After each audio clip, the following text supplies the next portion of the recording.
top 10. That bitch eyeball so goddamn far apart. I know she used them shits as rearview mirrors. Like 8 months into the relationship, we've been fucking nasty fucking. They found out that she was my third cousin. So what the fuck do you think we did?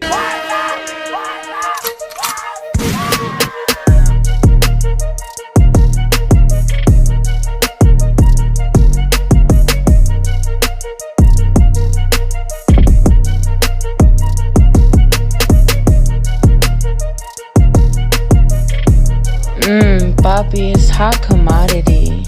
What's up?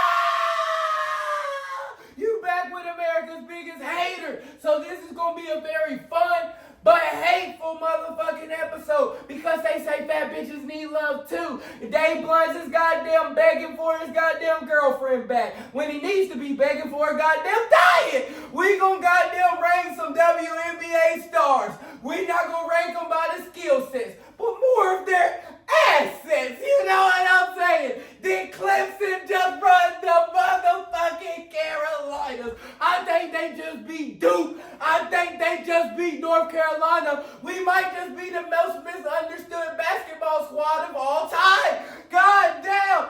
Then they said Gelo is the next up, ball. That's the longest my nigga ever been on an NBA court. No cap. So let's get into some shit. Let's make it hot. Let's make it spicy. And if this is your first time goddamn watching the channel, motherfucking hit like, subscribe, and put your mama, your sister, your girlfriend, and your other nigga on, bitch. No cap. Let's make it hot. Alright, y'all. So to start the show, we goddamn got midget motherfucking Malcolm X. This nigga came back for his reparations and shit in the middle of the goddamn Super Bowl. Or did he? Because this nigga done put on a whole facade and he tricked all of black America. And everybody fell for that shit. Because the nigga did all the right things. The nigga goddamn went, brought Samuel Jackson, which is a real ass nigga, been married to his black ass wife for goddamn 25 plus years. So he did the right motherfucking things. But this nigga brought Samuel Jackson. This nigga goddamn started off from the goddamn block. This nigga brought DJ Mustard looking like Drewski and shit. This nigga brought everybody. This nigga brought Serena goddamn Williams. But we gonna get into that. This nigga brought everybody he possibly could. So this nigga tried to goddamn appear from the outside that this nigga is goddamn standing for his people. This nigga standing for justice. This nigga's trying to prove a point. He said this is a revelation. He said this is not about hits. This is about proving a point. So I guess the bigger picture was that Trump was beaming down looking like Darth Vader and you goddamn Yoda motherfucker and you just goddamn did that gangster shit in front of goddamn Trump. So all of black America really goddamn holded you and was like, hell yes. But this is where my biggest problem comes in. Because your whole point is, because you're going to throw a shot at Mr. Drake, the light-skinned Canadian motherfucker. Now, I was on your side, and I understood your point of he's a fan, and I understood the point that he didn't grow up like we did, and this nigga didn't go through the struggles like we did. Before this nigga was a rapper, he goddamn was working for Degrassi and shit. You feel me? So I understand that y'all goddamn saying that this nigga's a fan. You feel me? But at this point, this nigga done put so many niggas on from the motherfucking hood that done goddamn gave back to the goddamn hood. So how many people have goddamn Drake put on and goddamn help off his name? You feel me? So Drake done goddamn did his part as a black man. But we goddamn got motherfucking Serena Williams on here crip walking to They Not Like Us. Yes, your white ass goddamn husband's gonna motherfucking say that she crip walked 20 motherfucking years ago and she was scrutinized for it. So that's why she came on there and did it on the biggest stage. Okay, that does sound like a pretty good point, Arnold. But then when I think about it, wasn't Snoop Dogg, 50 Cent, and Dr. Dre just in the Super Bowl when the LA Rams and them was goddamn there? Motherfucker, couldn't you goddamn did that shit for LA Rams? For the motherfucking in LA? You could have did that shit and really proved the point if you wanted to do that shit. But it wasn't about that shit. You already know that shit. It was about that light-skinned D-R-A-K-E nigga with the long-ass light-skinned snake and shit. And you know that shit. And the white cold ass nigga don't want to admit that shit. And that shit pisses me off because how you gonna be screaming they not like us when bitch you not like us? We all know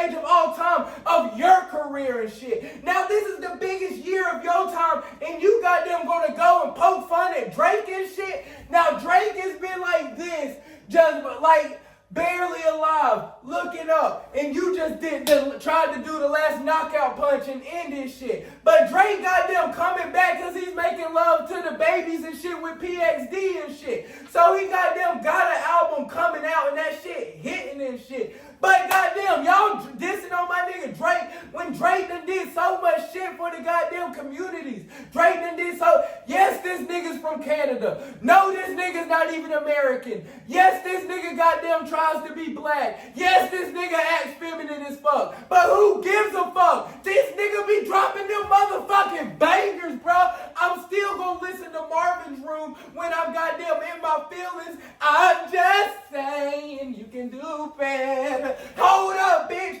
I'm trying to tell you. There's some 0 to 100, nigga, real quick. You got me there. No cap, whole squad on this drill. And you know, I'm starting from the bottom. Now where we trying to go? You feel me? So I'm always gonna listen to that nigga Drake. Nobody can keep me from hitting that nigga back to back to back to back. Because if we gonna be real, all of Black America is some dick riding ass niggas. Because before this shit, y'all goddamn, and y'all know y'all still listen to Drake when y'all goddamn by yourself and shit. But when y'all in groups and shit at parties and shit, then y'all just want to say fuck Drake and y'all want to goddamn scream they not like us. Everybody know that they got way more Drake in their playlist than goddamn Kendrick Lamar. Kendrick Lamar ain't really been hard to say, yeah. Hey, that was the last time that nigga was goddamn really hard. They not like us.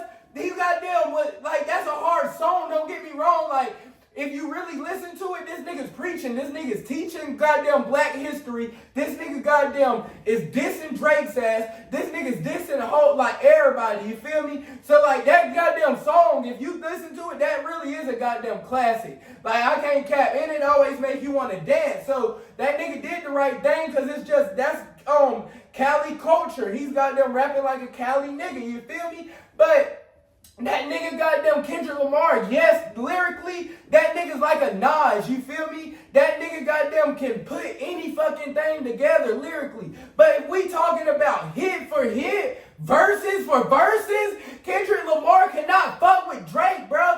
And y'all goddamn talking about Drake is a pedophile in front of the whole world. Bitch, goddamn, y'all all crucifying everybody. Y'all crucifying Drake for that shit, but don't nobody goddamn crucify nobody else. Everybody else is out here doing that shit. Bill Belichick is out here doing that shit. But y'all not calling that nigga a pedophile. You feel me? Bill Belichick out here with somebody that he could be her motherfucking grandpa. No cap. That nigga going saggy teabag and all. And the bitch don't give a fuck because she goddamn got $1 million life insurance policy.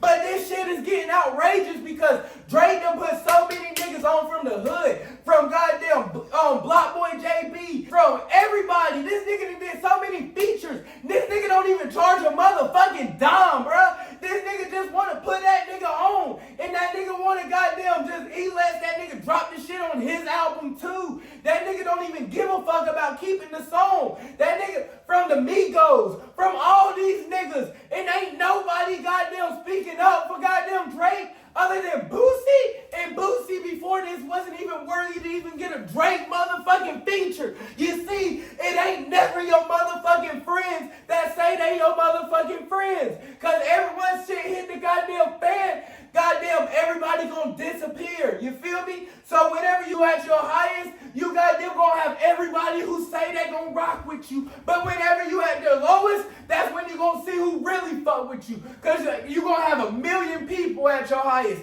wanting to be fuck with you, wanting to do anything they can for you. But then whenever you goddamn hit rock bottom, you don't even got one person to call on. The only person you got is God. So then, hey Drake, don't forget that shit, bro. If I was Drake, I would say fuck you to everybody. 21 Savage, bro, I done did a whole goddamn album with you, bro. And you ain't goddamn coming out dissing nobody. Everybody wanna come out with Kendrick Lamar and diss me and shit. That goddamn shit rubs me the whole wrong way. So we normally start off the whole show with sports and shit, but fuck that shit. We gonna start with this Drake and shit. Because I'm pissed off for real. Hold on, let me get a shot and shit.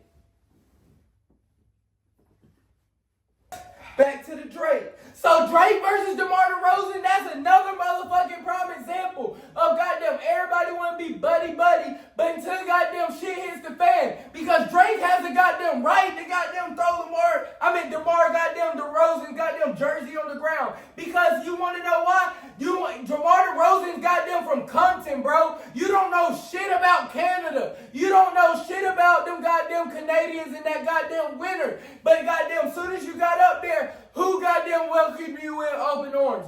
Drake.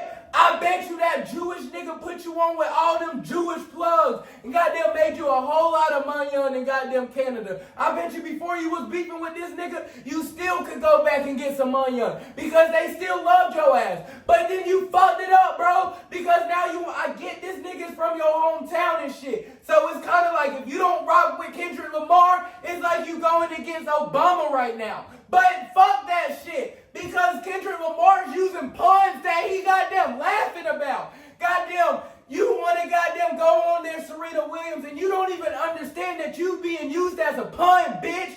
Even if you are understanding that you on there to diss Drake, bitch, the whole song, what he rapping about is you. You goddamn trying to be Kardashian. You trying to goddamn bleach your skin and shit. Bitch, you the female Uncle Ruckus. Goddamn, you been fucking with this white nigga. Before that, you was fucking with Drake and shit. You was getting black dick. You was saying you from Compton. You had the goddamn braids with the beads and shit. Now you did look goddamn like a bodybuilder and shit, so you was right back then. But at the same time, this bitch goddamn done switched up everything. You know how normally you give the white man a black girlfriend effect? This bitch done give this white man done gave that bitch the white boyfriend effect and shit. This bitch is trying to be white. This bitch dressed like a white woman. This bitch goddamn have her hair all straight all the time and shit. Bitch, wear your hair natural like you used to and shit. In the ponytails and shit. But no, this nigga only likes you because you're black and he can own you like a slave, bitch. He goddamn went and got you and then took all the culture out of you. He just wants you because they want a black woman. They always been idolizing us since the beginning of time when they were raping our women and shit and forcing us to raise this half-breed ass nigga. When this nigga get to come in the house and shit but gotta come sleep with us at night. Serena Williams, you goddamn not shit, bitch, because you going on there contradicting yourself and shit. So Kendrick Lamar, goddamn, bro, you really disappointed me and shit because I get that you goddamn gotta say they not like us because that's what all the fans is there for. That's what you goddamn got that goddamn place on there for. So you goddamn gotta give it to him and you trying to get it. You said game over. You was trying to finish him. Fatality. Mortal Kombat style. I understand, bro. But at the same time, at least you could have used some black queens that's actually worth some shit, bro. You using people that goddamn is like the song you put out, bro. How you gonna do that? That makes no sense. I'm a worm in that corner. Hold up. Let's talk about the NBA All-Star Weekend. The white people have motherfucking evolved. What the fuck type shit is this? This is like we're back in the 1950s and shit. Goddamn, we got goddamn Cooper DeJohn. Then we goddamn got Mac McClung. They both doing some shit that white people haven't done in goddamn 70 years. And that was because niggas wasn't allowed in the NBA. And motherfucking white boys is goddamn killing that shit. Cooper DeJohn the goddamn ran some shit all the way back in the Super Bowl and got a pick six. This nigga been snapping all year. Now y'all know I did a reaction on this nigga. And I was like, damn, this nigga nice as fuck. But I did not know this nigga was gonna be nice. It's like that nigga goddamn went and did some whole get out shit for real. And goddamn went and got that black man's athleticism and put it into his body. Because this nigga is goddamn running like that nigga from Get Out. That nigga be running fast as fuck. And his tackling's the best thing, like, of all time. And that nigga can cover. That nigga's definitely decent, bro. Like, it was definitely a draft steal. Then they goddamn got Mac McClung that went on a motherfucking 3P. He did some shit Patrick Mahomes couldn't even goddamn do. What the fuck?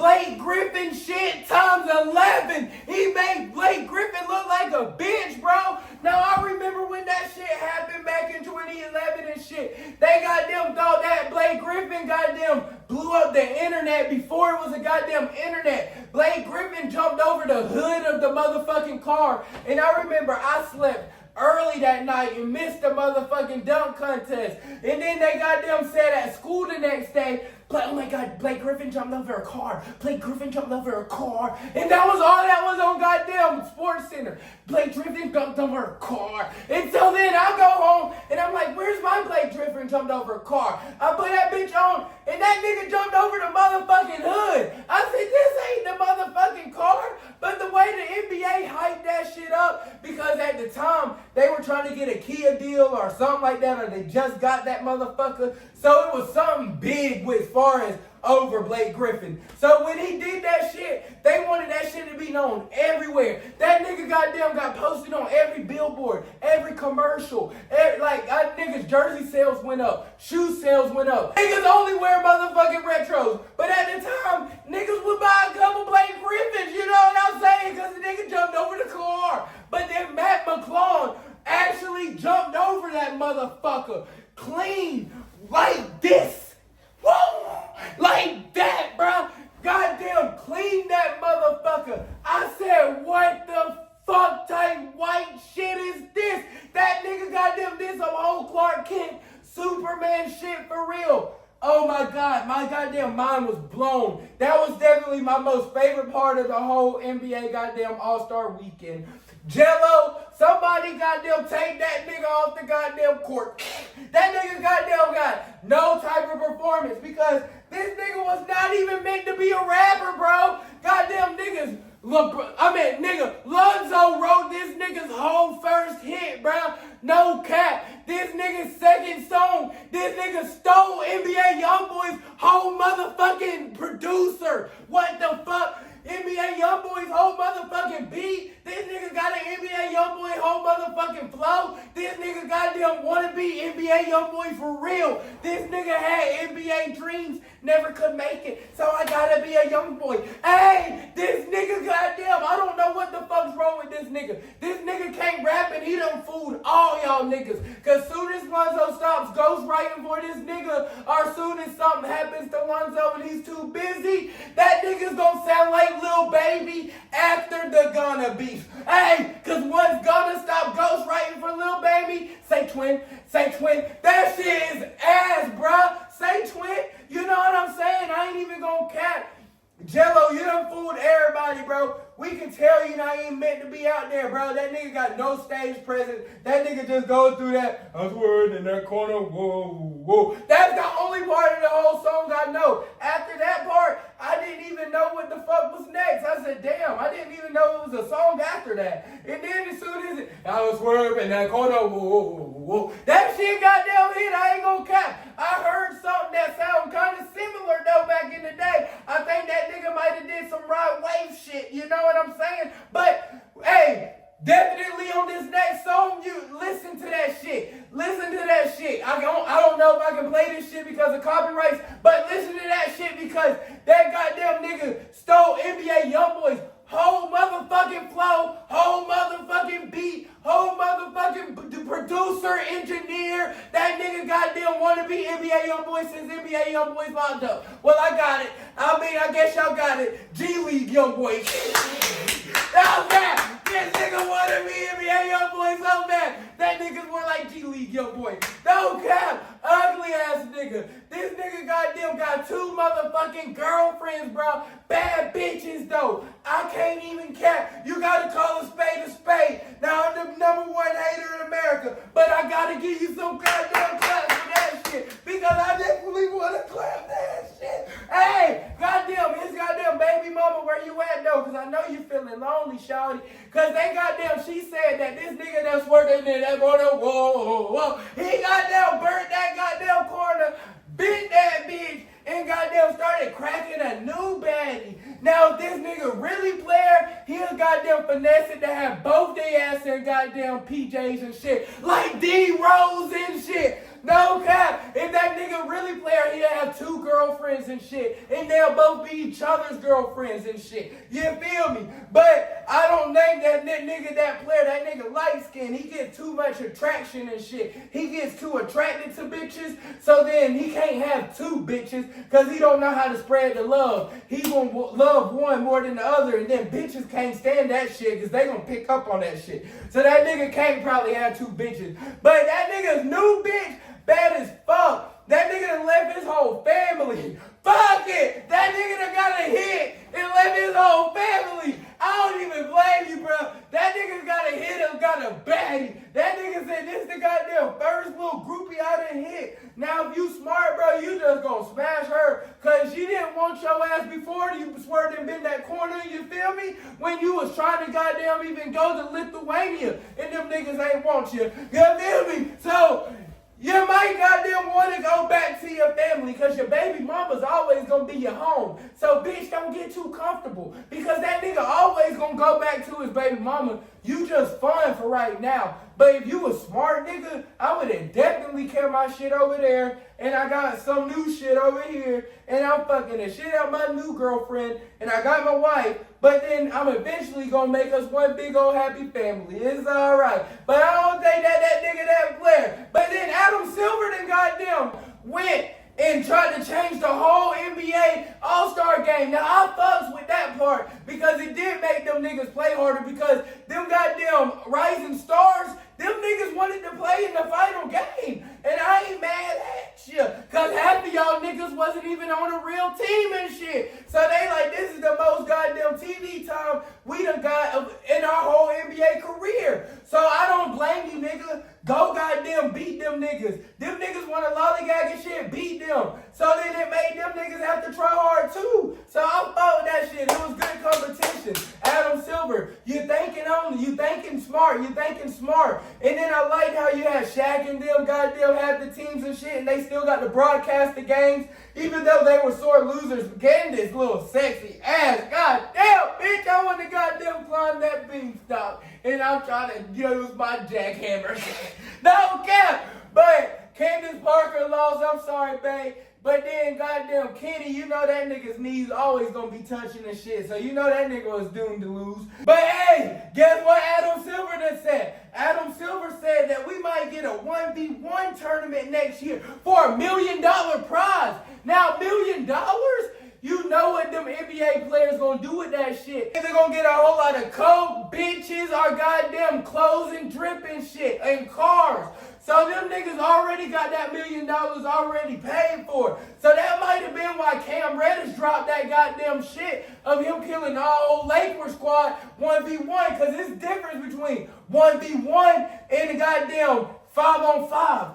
2 totally different goddamn type of games. So goddamn Kyrie might be the goddamn $1 million prize. But it's going to be tricky if Kyrie gets matched up with like a Wemby. Because then if it's Kyrie versus Wemby, who the fuck do you think's going to win? Kyrie already about broke that nigga Wemby's ankle, bro. Goddamn, he about ended Wemby's career. He about had Wemby going to Paul George effect.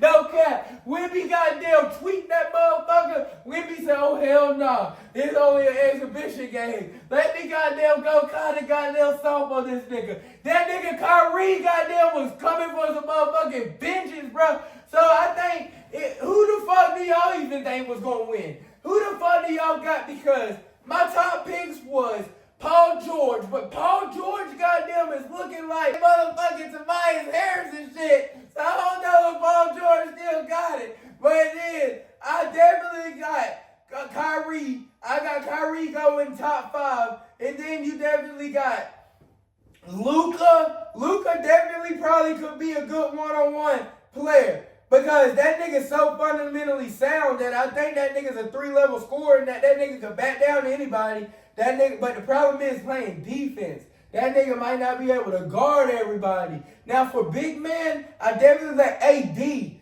KD. Them 2 niggas, whoo, that might be the finals right there. AD and KD. Now if AD ain't in motherfucking street clothes, goddamn unibrow ass motherfucking Davis, that nigga ain't injured. That nigga might be able to win that million. stinking butt motherfucking choke. But nah, that's exactly what the fuck I feel about that shit too, because that nigga goddamn know that nigga gonna be goddamn healthy for that $1 million prize. That nigga's no way that nigga not gonna be healthy for that $1 million prize. Bitch ass goddamn Anthony Davis.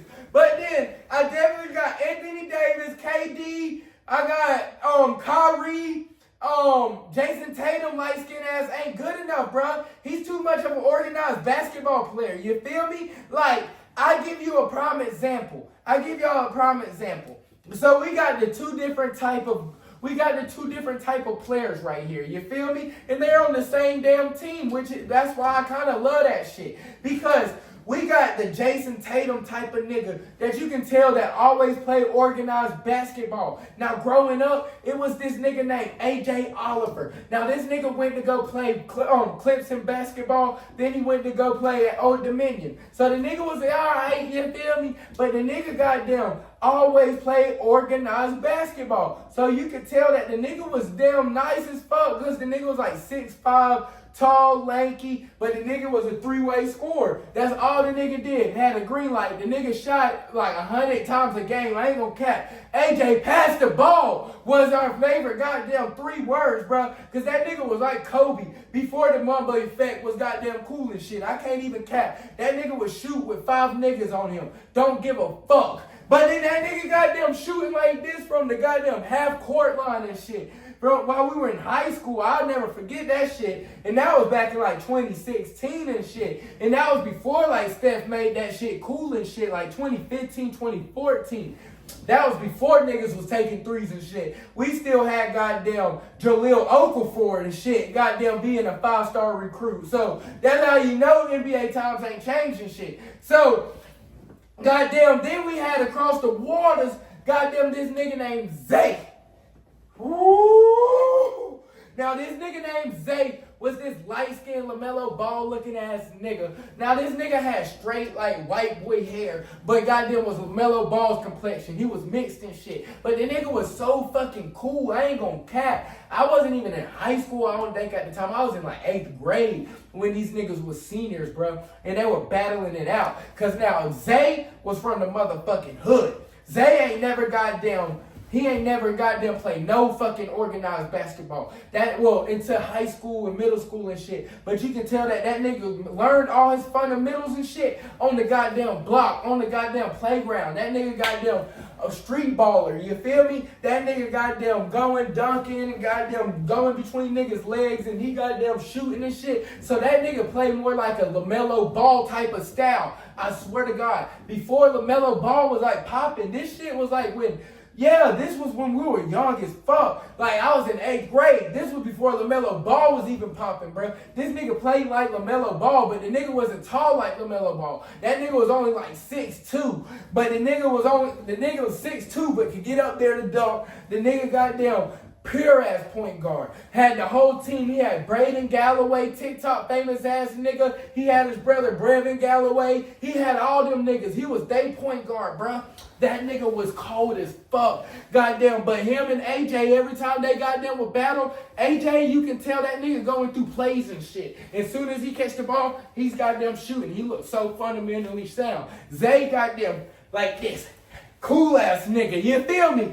Every time Zay would just bust his ass, you know what I'm saying? And it was just something about it.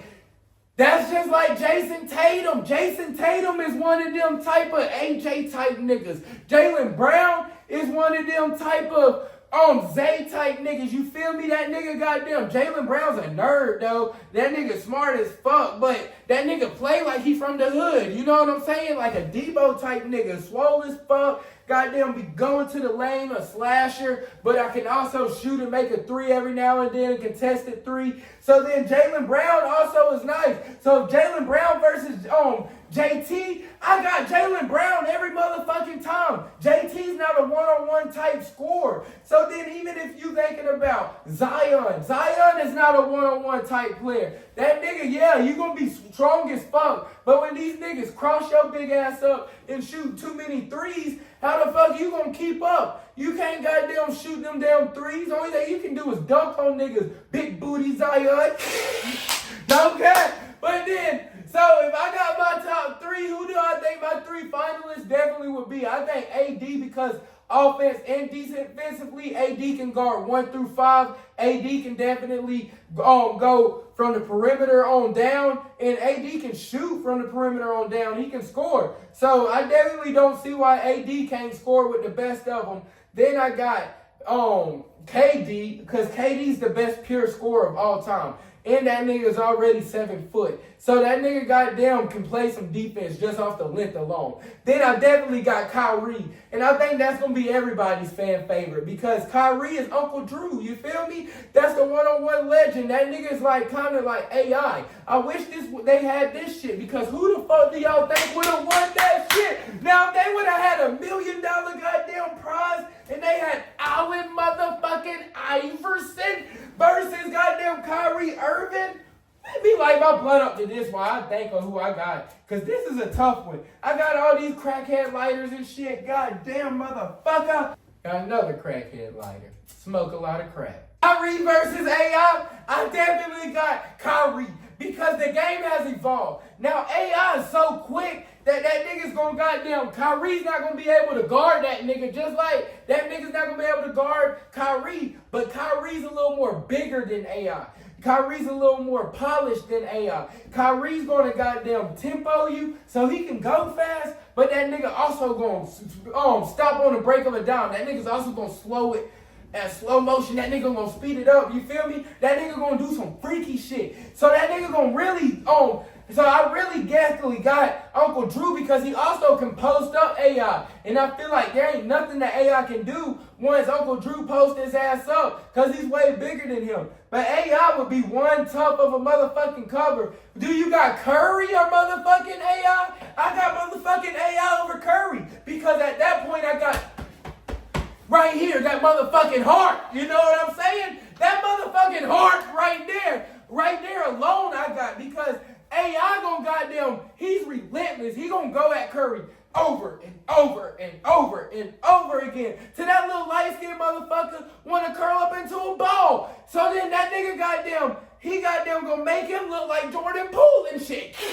No cap. That nigga gonna bitch his ass. That nigga's from the hood. That nigga didn't goddamn grow up with a silver spoon in his mouth. That nigga goddamn got the braids and the tattoos and shit. And that nigga gonna walk in from a long night of strippers, pussy, and a whole lot of liquor. If my nigga gonna drop 40 on your ass. If my nigga gonna walk off with that $1 million prize. But hey, Adam Silver, overall, you coming out with some good motherfucking ideas. I'm not even gonna cap, Adam, because I think that we need to replace the goddamn, what you call that shit when they be passing that shit? Because Chris Paul already done cheated the fuck out that shit on some Cliff Paul ass goddamn bullshit, just like an insurance motherfucking person. That nigga always cheating, bro. Why the fuck does Chris Paul always gotta cheat? Bald ass nigga. This nigga is that competitive that he gotta throw the whole game just because you wanna win that bad at a skills challenge, bro? Yo, old ass, bro. That's some lame ass bullshit. Everybody booed you. Boo! I boo you too, nigga. Adam Silver's definitely onto something with some of these things.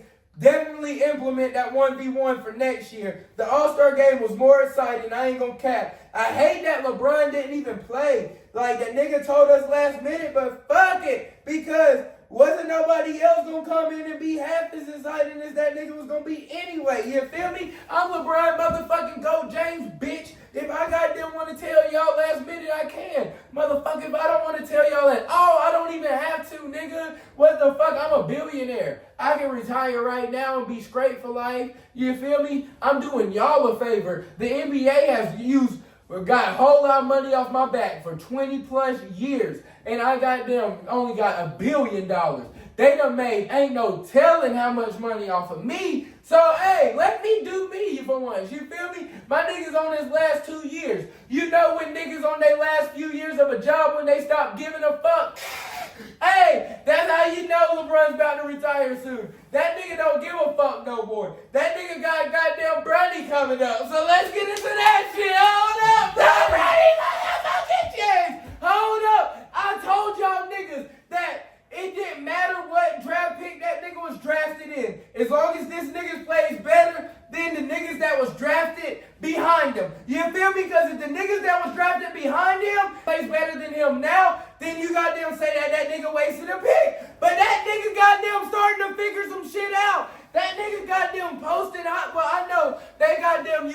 everything as a highlight. That nigga can goddamn get a rebound and to save a goddamn shit out of bounds, and they gonna post that shit. But then that nigga actually got some real motherfucking highlights lately. This nigga's figuring that shit out. That nigga had a UKG heart attack and shit. That nigga about died a few years ago. That nigga was fighting for his life. Now you gotta think mentally, as a goddamn athlete. All y'all niggas, that's y'all's fucking problem. Most of y'all niggas ain't no goddamn athletes, so y'all don't know shit. You gotta think mentally, if this nigga goddamn about died on the motherfucking basketball court, do this nigga goddamn want to go back on the basketball court? Or do you think that if this nigga goddamn think that if he exerts as much energy, if he tries as hard as he was trying or runs as hard as he was doing, pushes his body to the limits that he was pushing his body to, that his body will do the same thing again and shut off and fail? Or even do, how much faith does he even have in the doctors on whatever the fuck they did to his heart?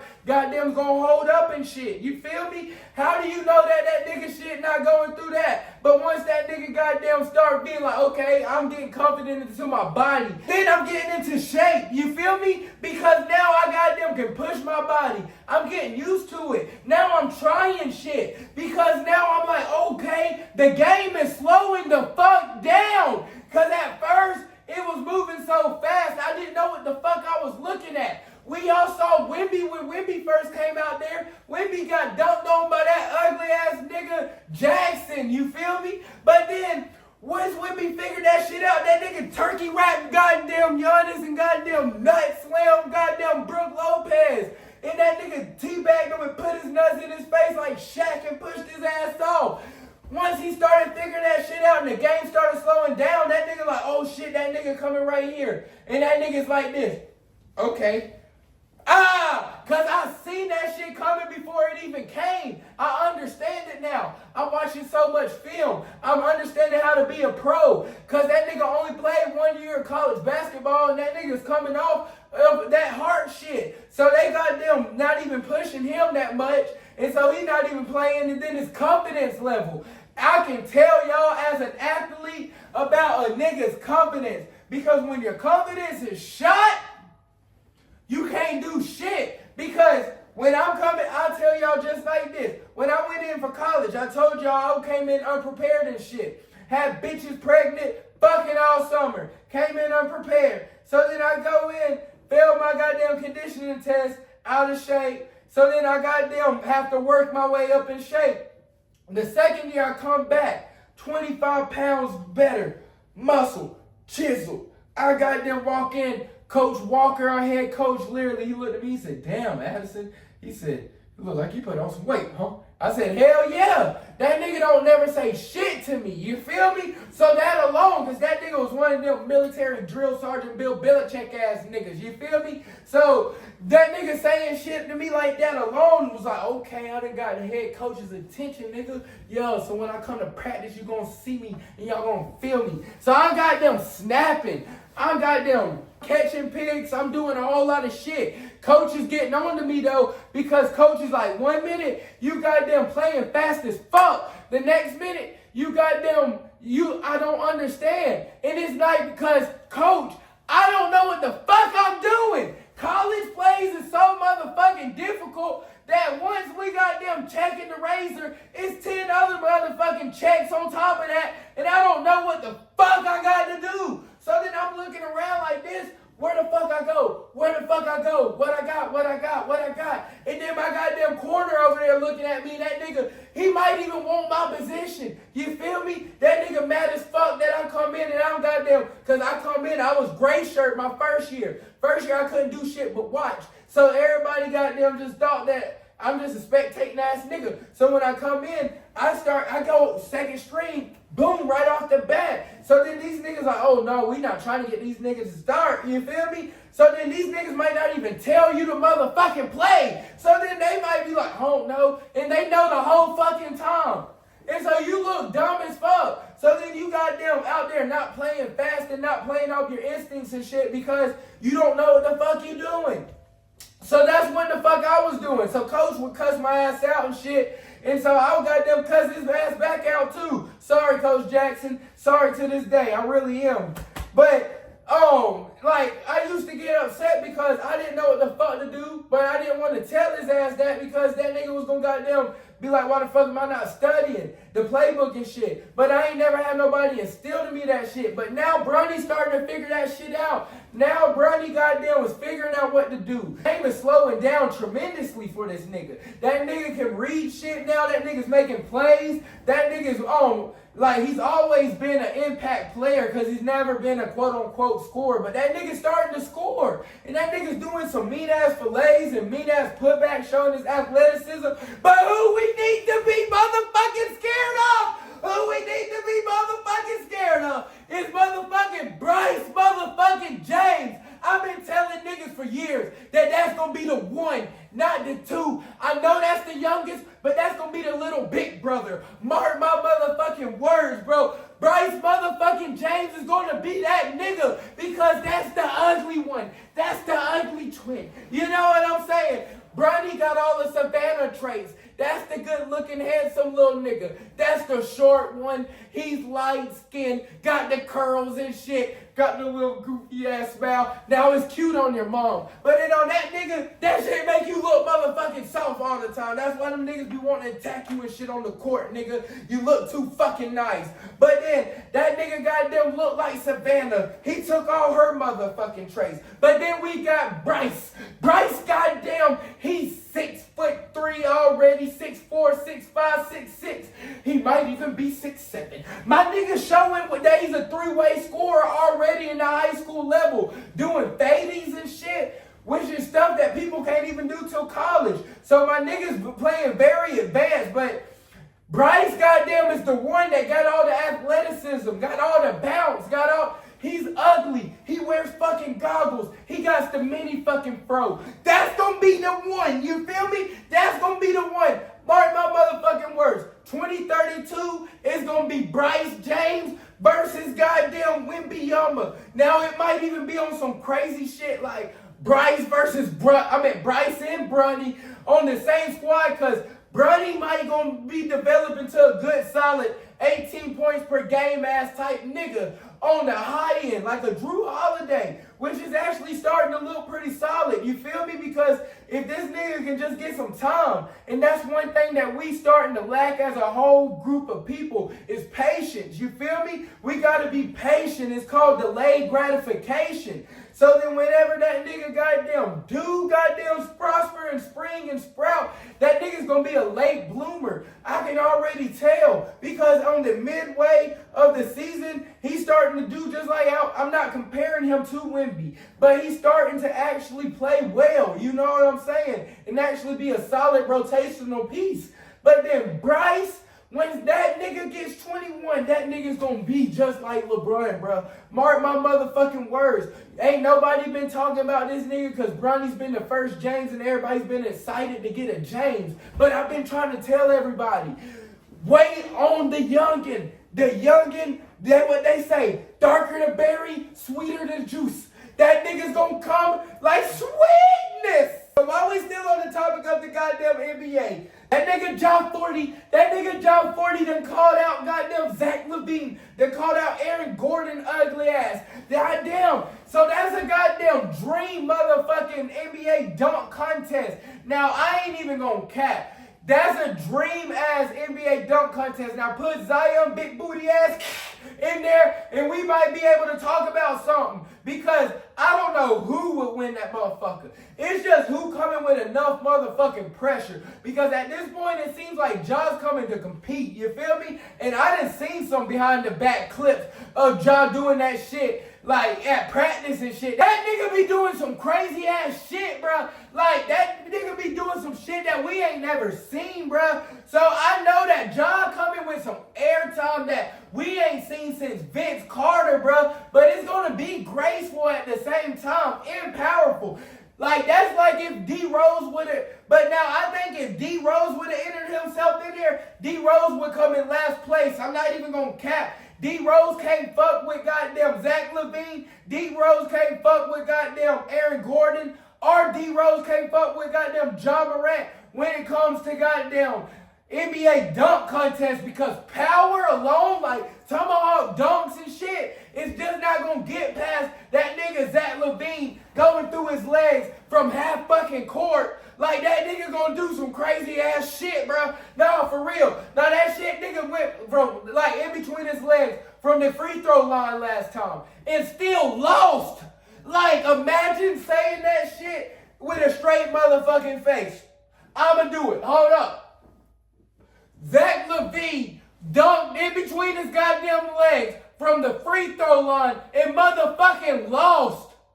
They goddamn did not, I don't even think he got a 50 on that bit because they lost him to goddamn Aaron Gordon. That nigga Aaron Gordon jumped over the mascot that was going in 360s and he went under his legs and did that crazy shit. Now that shit was crazy as fuck because how the fuck do you do that shit and still land on your 2 feet, nigga? Like, that shit crazy as fuck. But Zach LaVine, that nigga was doing some crazy shit. That nigga was looking like a goddamn avatar going through the goddamn air and shit, like air bending. Boom! Like, that shit was so cool to see. That nigga was floating, bro. Real shit. And that nigga came from the side of the backboard on some shit. They was doing shit that we never seen in no NBA dunk contest, period. So we already know if they do it again, that they come in with that same type pressure. And John motherfucking Morant, that nigga coming strapped up like a dyke. No cap. That nigga coming. And that nigga coming hard. I swear to God, bro. Pause. But that nigga, I swear to God, that nigga coming to win, bro. That nigga bringing that shit from the 803, nigga. That nigga from the motherfucking crib. So if I gotta say, out of all three, who the fuck gonna win that goddamn dunk contest, it's my motherfucking job, motherfucking glizzy, motherfucking Morant. That nigga can't miss. That nigga's gonna beat them niggas, cause that nigga coming with a whole lot of goddamn athleticism, fast, and power. He's doing like, but all three of them got all three of that shit. Damn, that shit hard. I ain't even gonna cap. Like, I can't even goddamn figure out what the fuck I want to do. Like, damn, because I want to pick Zach LaVine. Nah, John Morant. I gotta stay. Dark skin crew, my nigga. You feel me? Hey, John Glizzy Morant, I know you coming, nigga. I know how you coming, bro. You not gonna disappoint, nigga. You from the crib. I'll be a suck-ass nigga if I bet it against you, nigga. Hey, you from the crib. You cousin them. So, hey, I goddamn definitely going with John off the back, off the rip, off the muscle. Now that we going through NBA All-Star Weekend, who the fuck do we think going to the NBA Finals and shit? Because the NBA rosters are set now. Can't nobody trade shit. Goddamn, Jimmy Butler goddamn went to the Golden State Warriors. Goddamn, De'Aaron Fox is goddamn with the Spurs. Are they gonna win the play-in to get in the playoffs and shit? Then you goddamn got Luka on the motherfucking Lakers? Now, I think that's the motherfucking game changer. I'm not going to cap. Because I'm not even one of these dick-riding ass niggas that's just here for the trend. Just because we got the white boy here in goddamn LA and shit. Nah, the last time we seen some shit like that was Paul Gasol.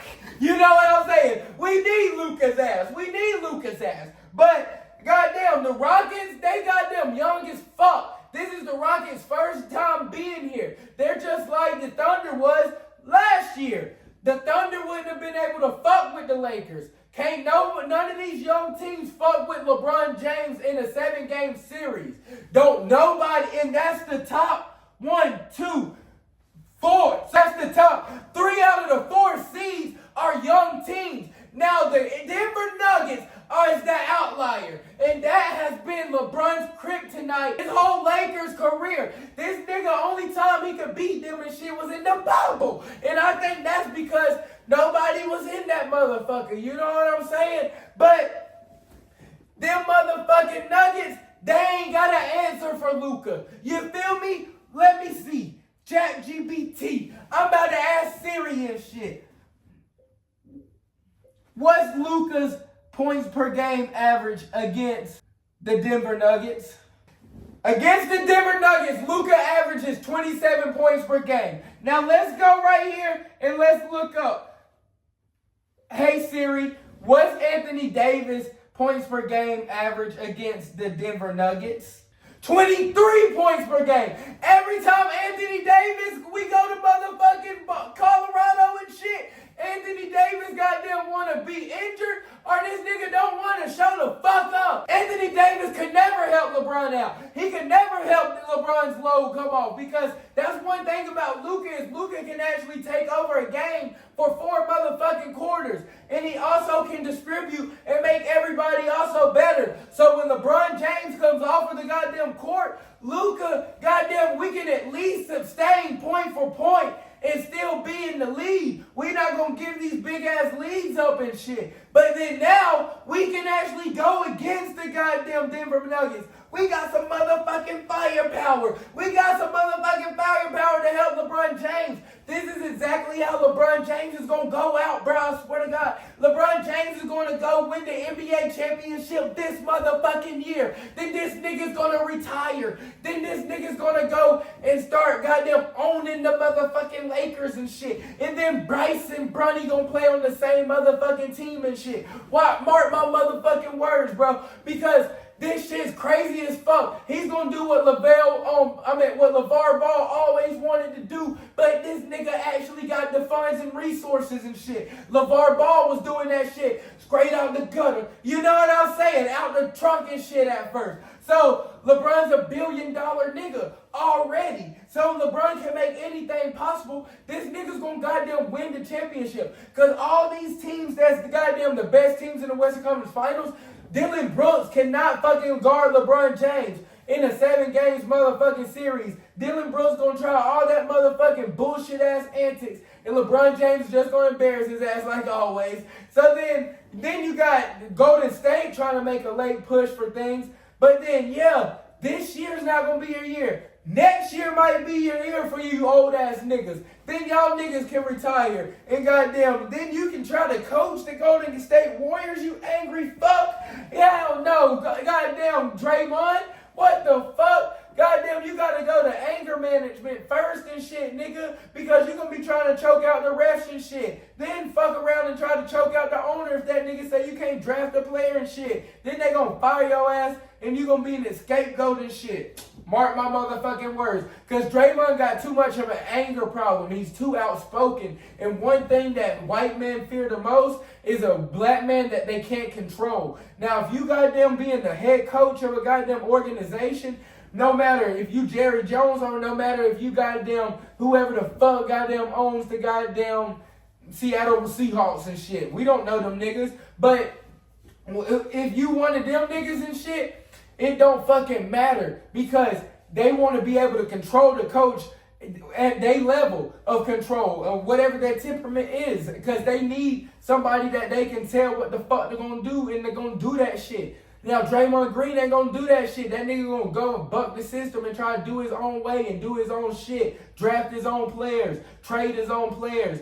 Do shit like that. And they not going for that shit, Draymond. Donkey ass nigga. Cause you goddamn Shrek's best friend and shit. Just stick to doing that. That's your best goddamn, that's the best goddamn thing you done did so far. When you goddamn helped save the goddamn princess and shit and goddamn got that bitch pregnant. That dragon bitch pregnant. That was the best thing you fucking did, Draymond. Because you talking about coaching and shit, that's definitely not for you. But coming out of the goddamn West, I definitely got the Lakers. Now, who the fuck do I have in the Western Conference Finals? I got the Lakers versus the Denver Nuggets. Like, of course, like that's because them niggas is too seasoned and too experienced. It's not the Grizzly time yet or it could be the Lakers versus Grizzlies. If it's not the Nuggets, because the Grizzlies might beat the Nuggets. Hopefully somebody beat the fucking Nuggets because I don't even want to test my theory of Luka being our goddamn savior. I definitely think that if them two teams matched up, that Ja Morant and them could definitely knock them niggas off and it could be us versus Ja Morant. And so then coming to the East, we might have Lakers versus Celtics. Run that bitch back. The Celtics going to make another fucking finals because the Cleveland Cavaliers are the goddamn 2015 motherfucking Atlanta Hawks. Like, why the fuck do y'all niggas stop goddamn trying to be so naive to that shit? Like, yeah, goddamn Donovan Mitchell is looking fucking nice. Like, that nigga goddamn dunked on what's his name and shit. Goddamn, we dunked him so hard, I forgot his name.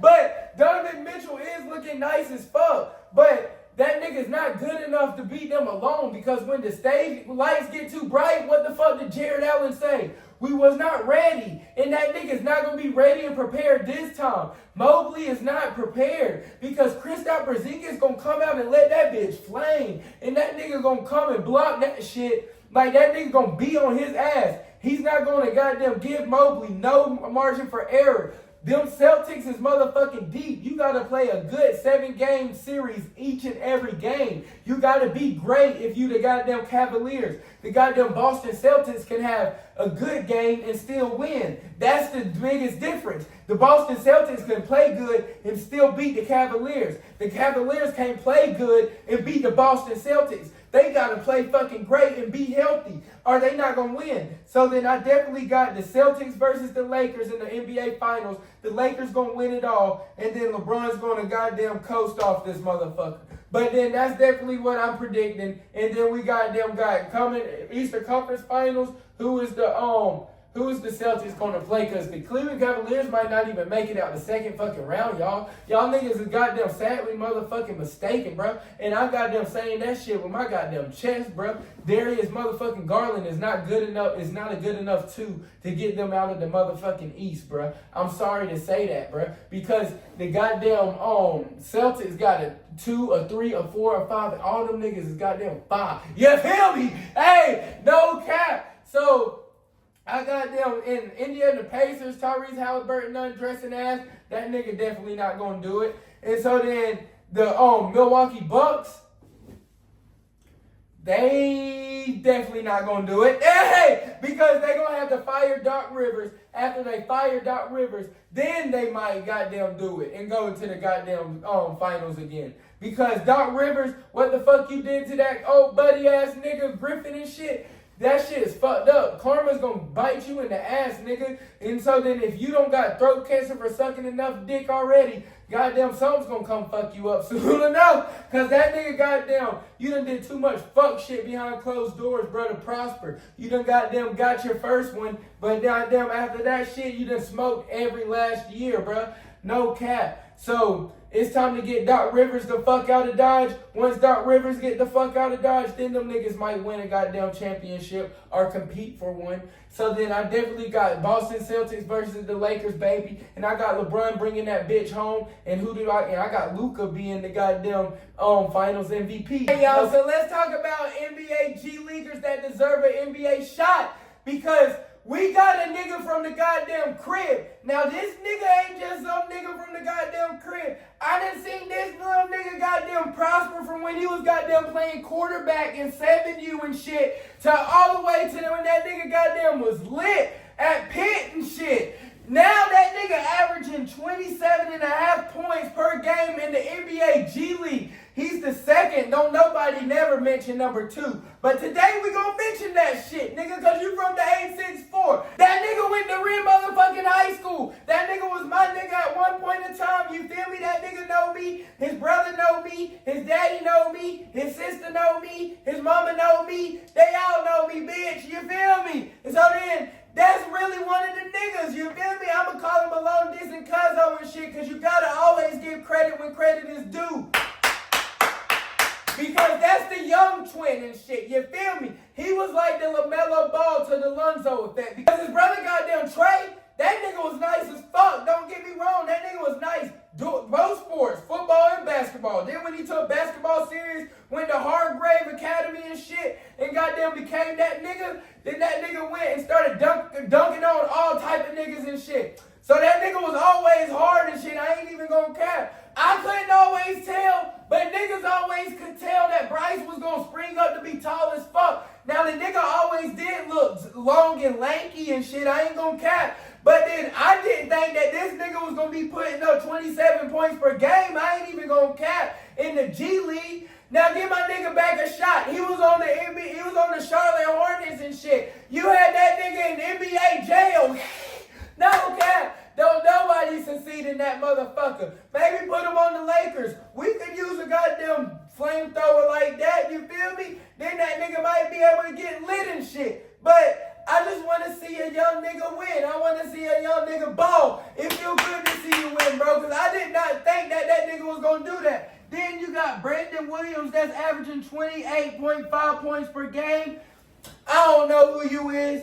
Then you got J.D. Davison. That nigga hard as fuck. I don't know why this nigga don't got no goddamn NBA contract, bro. Because this nigga been dunking on niggas since middle school. This nigga goddamn go fro crazy, don't give a fuck. That nigga gonna put his nuts in your mama's mouth, your sister's mouth, in your mouth on game night. No cap, that nigga don't give a fuck. So then you got TJ Warren?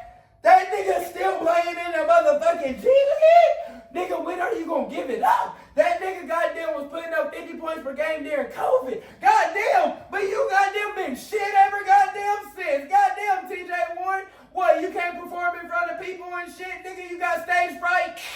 No cap. Then you goddamn got Terry Alexander, who? Then you goddamn got Isaiah Wong. Now that Chinese nigga, woo! Wong wong tongue tongue, Peter Butter tongue tongue. Hey! That nigga be goddamn frying niggas up like goddamn sushi, like a California roll. I swear to God, that nigga be frying niggas up like shrimp fried rice. That nigga be stitching niggas up. That nigga be going through niggas like that. And that nigga be dishing niggas like goddamn dogs. No God. So I think those are the 4 niggas that are my goddamn NBA G Leaguers that definitely need an NBA shot. Y'all need to be caught up, but Bryce, I think that this is going to be his year to goddamn develop. Bro, you goddamn being impressive right now. That's definitely impressive because your brother, I don't know where he's at. That nigga's probably goddamn somewhere overseas ducking bombs, eating.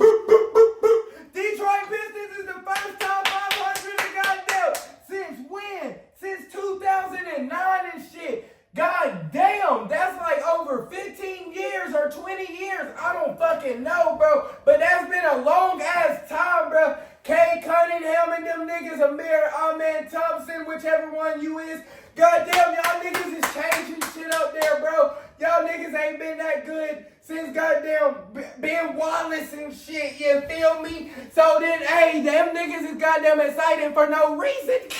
Because y'all gonna lose in the first motherfucking round. So why the fuck is Detroit excited? Y'all niggas goddamn gonna lose. So what's the point? Yeah, I'm tired of all these goddamn bitch ass niggas goddamn celebrating losing ass squads or celebrating mediocrity. Just because they mediocre for the first time. Let's give these niggas a round of applause. Nigga, just because y'all are 500, that means y'all lose half of the fucking time, nigga. What the fuck? Like, y'all goddamn think that shit good?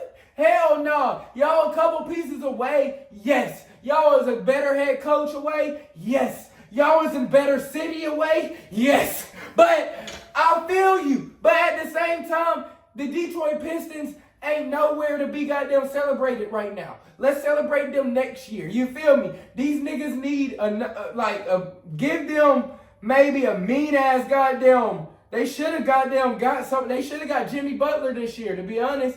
But if they goddamn get a good ass vet to goddamn help all these little youngins out, boy, I'm trying to tell you, them niggas might be scary for real. But them Pistons is not ready right now, bro. Them Detroit, sit your ass down, boy. Just like them Lions, we spank y'all's ass. You feel me? Y'all goddamn be getting too big for y'all's britches. Soon as y'all goddamn get a little bit of good, y'all niggas goddamn, are y'all gonna be the next Dallas fucking Cowboys fans? Please don't fucking tell me that. Oh, fucking no. Is Detroit gonna be the next Dallas Cowboy fans? Because Detroit as a city, now that the Pistons is goddamn mediocre, these niggas is on one. Goddamn Detroit Lions is alright. These niggas think they win in the Super Bowl every year just because they decent now. Bro, sit your ass down, nigga. Goddamn humble yourself. Dan Campbell, sit y'all's ass down, bro. Humble yourself. You think you too fucking smart. That's the reason why the goddamn OC just goddamn outsmarted his way out of goddamn head coaching job, you dumbass.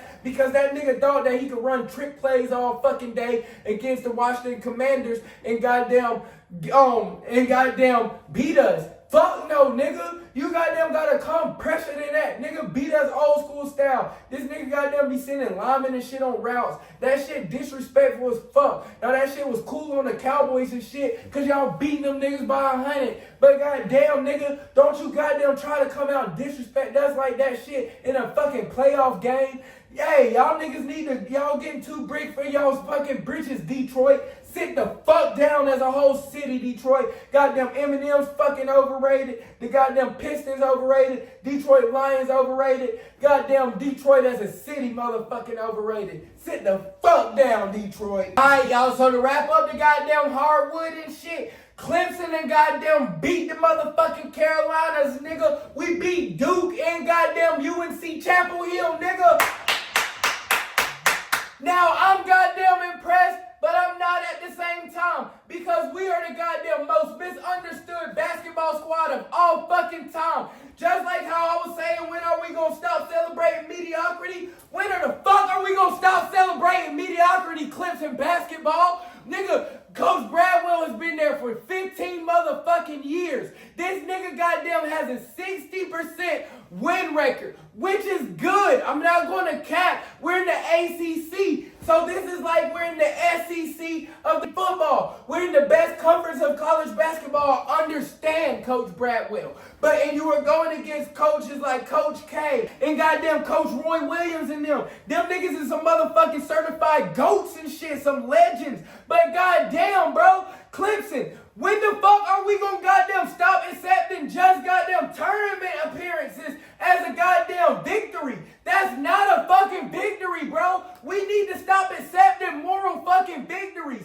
We goddamn, like when we barely lost to North Carolina, they goddamn say on ESPN, that's the first thing they say. They barely lost to North Carolina last year, so they coming back with some vengeance. They lost by 3 points, thought they should have won the game. When the fuck are we gonna stop accepting moral fucking victories? I don't give a fuck, nigga, if we should have beat them, nigga. We need to beat them. We need to win a fucking tournament. We ain't won a fucking goddamn national championship since 1952. Coach Bradwell, I don't even know if you were fucking born yet, bro. What the fuck? The best thing you did was make Kate your goddamn daughter, cause her ass is fat as hell. Like, I have a crush on her to this day still. But goddamn, that's the best thing you done fucking did. This nigga goddamn, every time we try to land a big recruit that's in state, this nigga smokes it. And he never can land a big recruit in state. Everybody from the OG 7th Woods that went all the way to North Carolina, out of state, to come right back in state to South Carolina, didn't want to come to Clemson. Then you goddamn got all the way to Zion fucking Williamson. Zion Williamson, goddamn, this nigga is the best motherfucking goddamn recruit that done came out of South Carolina in I don't know how fucking long, bro. And the only goddamn thing that goddamn missed out on this nigga, Zion's stepdaddy said that. The only thing that kept Zion from coming to Clemson was the in-house visit. He said Zion basically had the papers signed, sealed, done, I's dotted and T's crossed. He said that Zion wanted to come to Clemson and fuck all of the white hoes that we got, because we got a plethora for you. Do you want the goddamn redheads? Do you want the blondies? Do you want the brunettes? We got all the white hoes for you, Zion. But then no, Zion Coach Bradwell comes to the in-house visit and fucks it up to the point where Zion went out of state and chose Duke and chose to team up with them niggas. Now, if this a lie, my homeboy daddy told me that shit because he said that he goddamn be in the same barbershop as Zion's stepdaddy. And Zion's stepdaddy told his ass. So, hey, that's where I'm getting my goddamn sources from. I'm a goddamn say it, Stephen A. You feel me? But then, that's goddamn, but they saying that Coach Bradwell goddamn them fuck the in-house visit. That's what's word on the streets is in South Carolina, period. This nigga been doing that shit for years, bro. Each and every year. And this nigga, just because we get to the tournament, this nigga keeps his job, our size and extension, just because we made the Elite 8 last year. Nigga made the Final Four. Just because we made the Elite 8 means that we was the 8th worst out of all of them motherfucking best teams. Shit, goddamn. The Coach Bradwell, you ain't never gonna win a championship. When are we gonna realize this shit? We treat this nigga like he's Roy Williams, Coach K. Coach Rick Pitino got the fuck out of Dodge. If Rick goddamn Coach Pitino can goddamn go and coach at St. John's and rebuild whole bunch of goddamn programs, we could have been let his ass go and got somebody like that. You feel me? Like, they goddamn letting go. They keeping hold of this nigga like he's a Coach K, like he's a Roy Williams, when this nigga's not. This nigga's not even goddamn Jawan Howard from Michigan. No cap. This nigga can't coach, but Michigan had the balls enough to fire his ass. We will not fire him for shit. I don't know when are we going to stop accepting mediocrity and we finally let this nigga go. Because it's time to get this nigga the fuck out of Dodge. If you don't get it done this year, this is your last year, bro. And if you don't get it done this year, bye, bro. Deuces. Hold up. Before we goddamn end the goddamn basketball talk, I goddamn got a couple hot takes because we goddamn got a couple legends that's been squandering their goddamn legacy because goddamn Paul George accepted to be a number 3 in Philadelphia. Did you not see what they did to Tobias Harris? They goddamn let go of Jimmy Butler, the best 3 that they had. Well, Jimmy Butler was really they one and they closer, but the nigga was the best option that they had since. Ever since they let that nigga go, they goddamn been fucked. Them niggas goddamn tried to replace him with Tobias Harris. Goddamn catastrophe. They goddamn tried to replace Tobias Harris with goddamn Paul George. Oh my God, that was goddamn fucking terrible. Paul George, what the fuck, bro? At this rate, you goddamn are squandering your Hall of Fame career. Because if you stay there and you keep putting up the same stats and the same numbers, and every time we turn on the TV, you over there looking all fresh and shit, but you not sweaty, nigga, you gonna goddamn not be in the motherfucking Hall of Fame, nigga. Because how much was chasing that bag worth it? You should have goddamn took it with the Golden State Warriors, bro. Because why the fuck did you take a team where you wanted to go to the Philadelphia 76ers, where everybody stay hurt other than Tyrese fucking Maxey? Why the fuck would you take a place like that where no, we don't have at least, we only got one of our stars playing tonight, and he got everybody on his motherfucking back every night. This nigga playing like AI and shit. No cap. But then goddamn Paul George and shit, all y'all niggas just watching this nigga. You could have been doing that shit in Golden State, bro, and at least been goddamn watching Steph Curry do some historical shit and Steph Curry winning basketball games and shit for y'all. At least you would have still had Steph Curry and Draymond and shit playing every night, waiting for you to get healthy. But no, he ran from that accountability. That's exactly what the fuck it was. He ran from Draymond Green. Paul George did not want that accountability. He did not want that smoke. Draymond Green goddamn already pumped Paul George and he don't even know it. That's the exact reason why he went to Philadelphia, where they will allow that bullshit, where they allow niggas to goddamn sit out, where they allow the goddamn Joel Embiid to say that he's not gonna goddamn play no back-to-backs for the remaining of the season, and he say that shit at the beginning of the season, and them niggas goddamn got a losing fucking record. What the fuck? If he said that shit in Golden State, Draymond Green and goddamn Jordan Poole his ass. No cap. But then he ran from that accountability. He ran from that shit because he know that they about rings over there. They about chasing rings, goddamn, with the goddamn 76ers. Bitch, them bitches ain't chasing shit. Them goddamn rings is chasing them at this point. Goddamn, everybody goddamn coming to them. Like KD, like Jimmy Butler. Them rings is chasing goddamn. Woo! You see I'm hot over you, goddamn boy. You about made me goddamn break my expensive tequila. Hold on. Jose Cuervo Reposado. Hold up. So then, and that's why I'm about to get on KD's ass right now. Because KD's motherfucking ass want to goddamn go from team to team to team to team to team to team. At this rate, nigga, you gonna play on all 32 motherfucking teams. KD, alopecia motherfucking Durant. Like, what the fuck, bro? Nigga, at this point, when the fuck are you gonna swallow your pride and look at the man in the mirror? Oh, yeah, because it's your motherfucking ass, bro.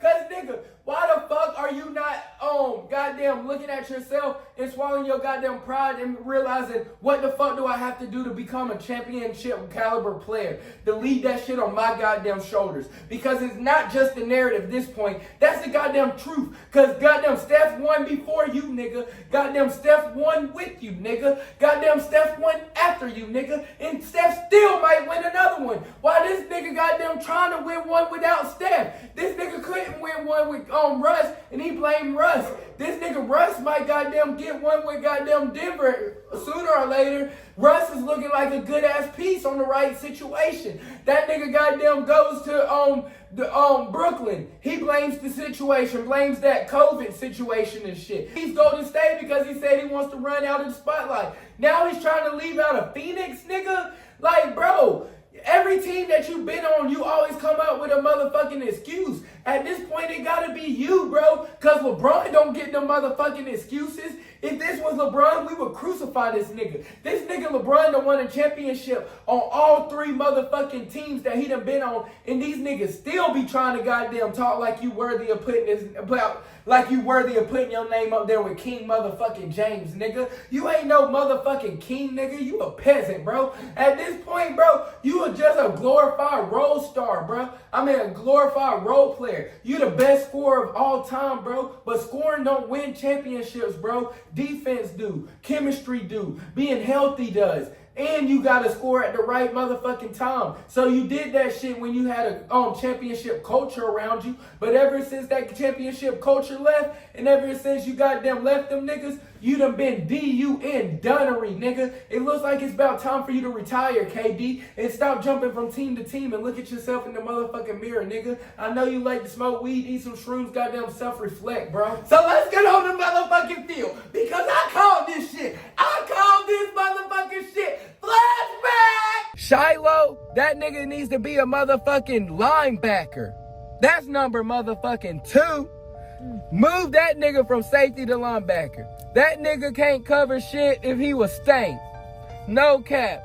That nigga goddamn so motherfucking sorry. Now you can goddamn cover running backs and tight ends, and your best attribute is your pursuit, your heart, and your goddamn mind in, cause you watch film, and your hits. Cause you goddamn physical as a motherfucker. So if you want to make it to the league and you have NFL aspirations, put on like 15, 20 pounds and make that leverage and make that pivot to a linebacker, bro. Because you are not good enough to goddamn play on motherfucking safety. You're goddamn 30 already and you can barely goddamn play at the collegiate level. No cap. He's 30? Damn near. I told y'all niggas, Shilo was not NFL ready. I told y'all niggas, but he can't go back to college because the nigga damn near already fucking 30 and shit. The nigga goddamn is not good enough to cover a motherfucking receiver, especially not NFL caliber receiver. Now this nigga did that shit at the Senior Bowl. And now at the Senior Bowl, what this tells me is these niggas been here for 4 years. Now NIL has changed that shit to where niggas do want to stay in college longer because they chasing that bag. But at the same time, if you a number 1 pick, you not chasing that goddamn bag. If you a first rounder, you not chasing that college money. You chasing that NFL money. So they leaving in 3 years. So he's not even going against the top he's not even going against the top wide receivers in his draft right now. And what was the reports? The nigga couldn't cover. The nigga goddamn was getting picked on. I've been telling y'all niggas that. But they said what was his strengths? His goddamn pursuit, his goddamn hit, his goddamn heart. That nigga goddamn can tackle. That I've been telling y'all niggas that. The nigga hustled. The nigga got hard. If the nigga just puts 15 fucking pounds on, the nigga goddamn can go to outside linebacker and be like a Von Miller type nigga. Or like a Micah Parsons and just cover and brush off the edge. Bro, that's your best attribute. And you can stay in the box. Help him run support because you used to doing that shit from the safety. So you can help at middle linebacker if y'all weak, you feel me? But if you put on 15 to 20 pounds, you actually could make an NFL roster and make an impact in a long career in the NFL as a linebacker, bro. And you could be a pretty damn good one. Probably the best because you'll be knocking everybody's heads off. You don't have to worry about relating no fucking play to nobody. You don't have to worry about reading your keys. You don't have to worry about shit, bro. Only thing you got to do is see ball and get ball, bro, and go through a gap. That's all you got to do. Go full fucking speed every play, which you already do, and that be your fucking problem. Because you don't slow down, nigga. You always go for the first move. That was my goddamn problem. I goddamn had to learn in college that everybody gonna double move you. At first, I goddamn would bite for the double move. It was this little nigga named Bo. Killed my ass. I ain't even gonna cap. Goddamn, it was like my first week out there. Like, fresh out there, from being ineligible and shit. And so then when I goddamn come out there, it's this little nigga named Bo. This nigga like 5'7", short little compact ass nigga. But the nigga fast as fuck. You feel me? Like fast. So the nigga goddamn running like that. So they goddamn, I'm just playing off, but I'm also playing man. You feel me? Like I'm playing a quarter, but it's also like a quarter man. You feel me? So then Bo hit me with that double move with the post motherfucking corner. Killed my ass. Touchdown, bro. Soon as I turned around, because in high school, either the quarterback's not going to make the good enough throw and stuff like that, so then you got time to recover to the ball, or the receiver not that good, so you got time to recover. Bro, as soon as I turned around, that nigga already caught the ball. They're like, damn, Addy. I was like, fuck! But that nigga, like, that shit, like, once you get up and up and up, that shit get more advanced, bro. These niggas is nice. And Shilo don't have what it takes to stay with these niggas, bro. So, bro, just swallow your pride and make the position change, because you did not get invited to the NFL draft. Like I said, you wasn't. Like, whoop-de-doo, you're not even going to get drafted. And if you do, it's because you're a Sanders, bro. Like, we going to be completely honest, bro. Like, nepotism is a real thing, and I'm not mad at that nigga. By all means, that's what Dion worked hard for. So, get that nigga a spot. But that's the only reason why you got that spot. Now, you're going to be signed as an undrafted free agent. So, you're going to still be on the team. But if you were smart, bro, you're going to get cut like a week later, 2 weeks later, if you don't make a position change. So if you smart, nigga, make that motherfucking position change, go to linebacker and play 5 to 10 to 7 yards away and just light shit up.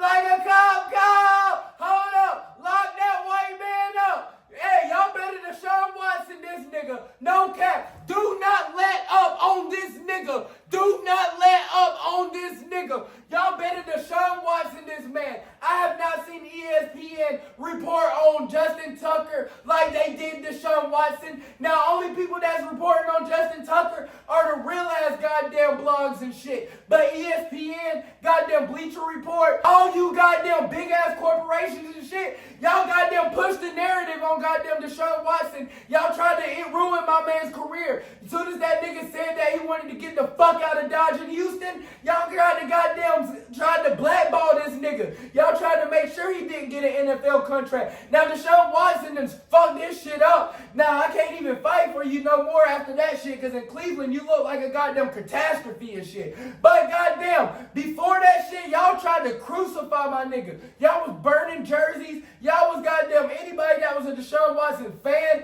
y'all goddamn was mad at. When he got back in the league, y'all was protesting, trying to get this nigga put the fuck out.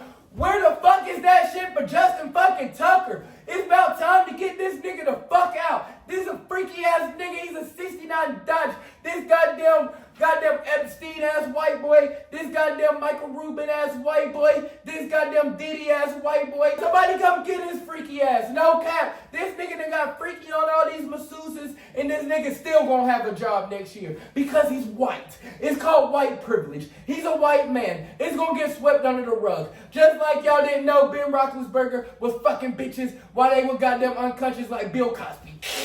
That nigga Ben Roethlisberger was a freaky ass nigga, 69 Dodge. That nigga didn't want it the easy way. He wanted the hard way. Hey, my nigga was gonna take it by any means. My nigga wanted that booty. Hey, my nigga needed that booty. And Ben Roethlisberger got that booty. And he goddamn got sued and shit. And that shit got swept under the rug because he was winning Super Bowls and he's a white boy. But let Deshaun Watson do that shit. Deshaun Watson goddamn gets crucified. They don't want to take his NFL contract. They want to try to provoke him to goddamn not get another one. And I bet you there's been people trying to goddamn get him the fuck up on the back end too. But Deshaun Watson seems like a pretty smart kid. A little bit. It seems like he wouldn't fuck up again. Hopefully. Crucify this nigga the same way y'all crucify my nigga. No cap. Don't play no fucking favoritism. We gonna remember this shit. Because in 9 months, we gonna come back on this shit. And if this nigga's playing, we gonna goddamn protest. Because they goddamn made that nigga sit out for a whole motherfucking year. They not gonna make that nigga sit out. They gonna sit in that nigga for like 1 game, 2 games. And that nigga gonna be right back. It ain't nobody gonna say shit. Because the media ain't gonna goddamn post about it. But we gonna talk about that shit. No cap. Goddamn lock the fucking white man up. Lock him up. Lock him up. Black lives matter. So Ryan Williams goddamn signs an NIL deal for some nail polish and shit. Now, Ryan Williams is the gangsta-licious of goddamn college football. No cap. This nigga goddamn selling all these little niggas man nail polish, man purses, man pearls. I'm not mad at it, bro. But this is how you know that they pushing the whole narrative, bro. It's because they're not giving none of these NIL deals to goddamn Caitlin Clark, Angel Reese, Phaedra and them. They giving these goddamn deals to Russell Wilson, Caleb Williams, and Ryan Williams. No cap. They pushing the goddamn dilemma, bro. And they pushing it on the youth because they don't realize now we can pay the goddamn athletes and these youngins that brain hasn't developed and the frontal forelobe has not developed into their brain to realize what the fuck they're doing. This nigga is on some Jerry Rice shit. Y'all remember when Jerry Rice just was eating the chicken on the Popeyes commercial? Somebody, his agent did not fucking tell him. Or Jerry Rice just did not give a fuck. Like, at this point, Ryan Williams, I get it, bro. You want to push, like, you think that shit cool. I understand. I don't give a fuck. That shit swaggy. For the niggas that can pull that shit off, nigga, you're pulling it off. Nigga, you're drippy as fuck. But, nigga, you gotta realize what the fuck they're trying to do to you, bro. They're trying to use you as a pawn, bro, to push that shit on the goddamn youth. Because they goddamn in your NIL deal, you have to post about it. You have to mention their brand name and all this shit. So then when you go and get the pink and the red and the yellow and the blue and shit, all these kids is gonna do the same shit, bro, because they thinking that shit cool. And now they got all the goddamn black kids in America goddamn feminine as hell. Like, I understand we breaking barriers. Like, and that's what we're gonna talk about. Just like how JT said that if Lil Uzi was white, nobody goddamn would have shit to say. But we got shit to say because that's the black culture. Black culture, we've already been oppressed and been behind for so long. So then whenever we see the white people using pawns,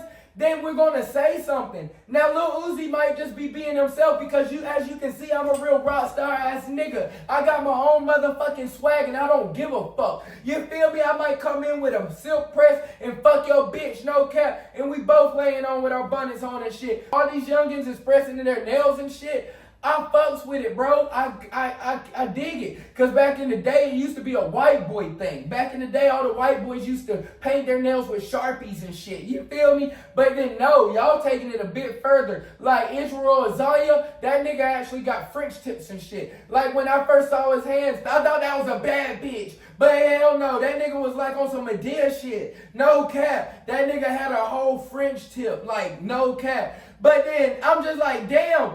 Like, at this point, when is it going too far? Because it's just like being gay and doing all that shit. Ain't nothing wrong with it. As long as you're not pushing it on the youth, you feel me? Like, once you push it on these kids and shit, let these kids grow up and figure out they want to paint their nails and shit. But this nigga goddamn doing it like this. Oh my God, I goddamn just got the best NIL deal in the whole wide fucking world. Like, damn, nigga. At some point, you like a motherfucking sexy red. You goddamn like all these other black pawns that are being used to push the wrong agenda on the black youth because they don't want us to go nowhere. They don't want us to be successful. Obviously, you see that Donald Trump is saying that he's taking out all of the transgender and taking out the diversity hire out of every job. So obviously, if you goddamn say that you gay or something like that, or if you go for the job interview and then them niggas goddamn talking like they gay and shit, then they not gonna get the job. Or if you black, you're not going to get the job. And if you gay and black, you definitely not going to get the fucking job. And if you gay and black, they trying to kick us the fuck out of corporate America.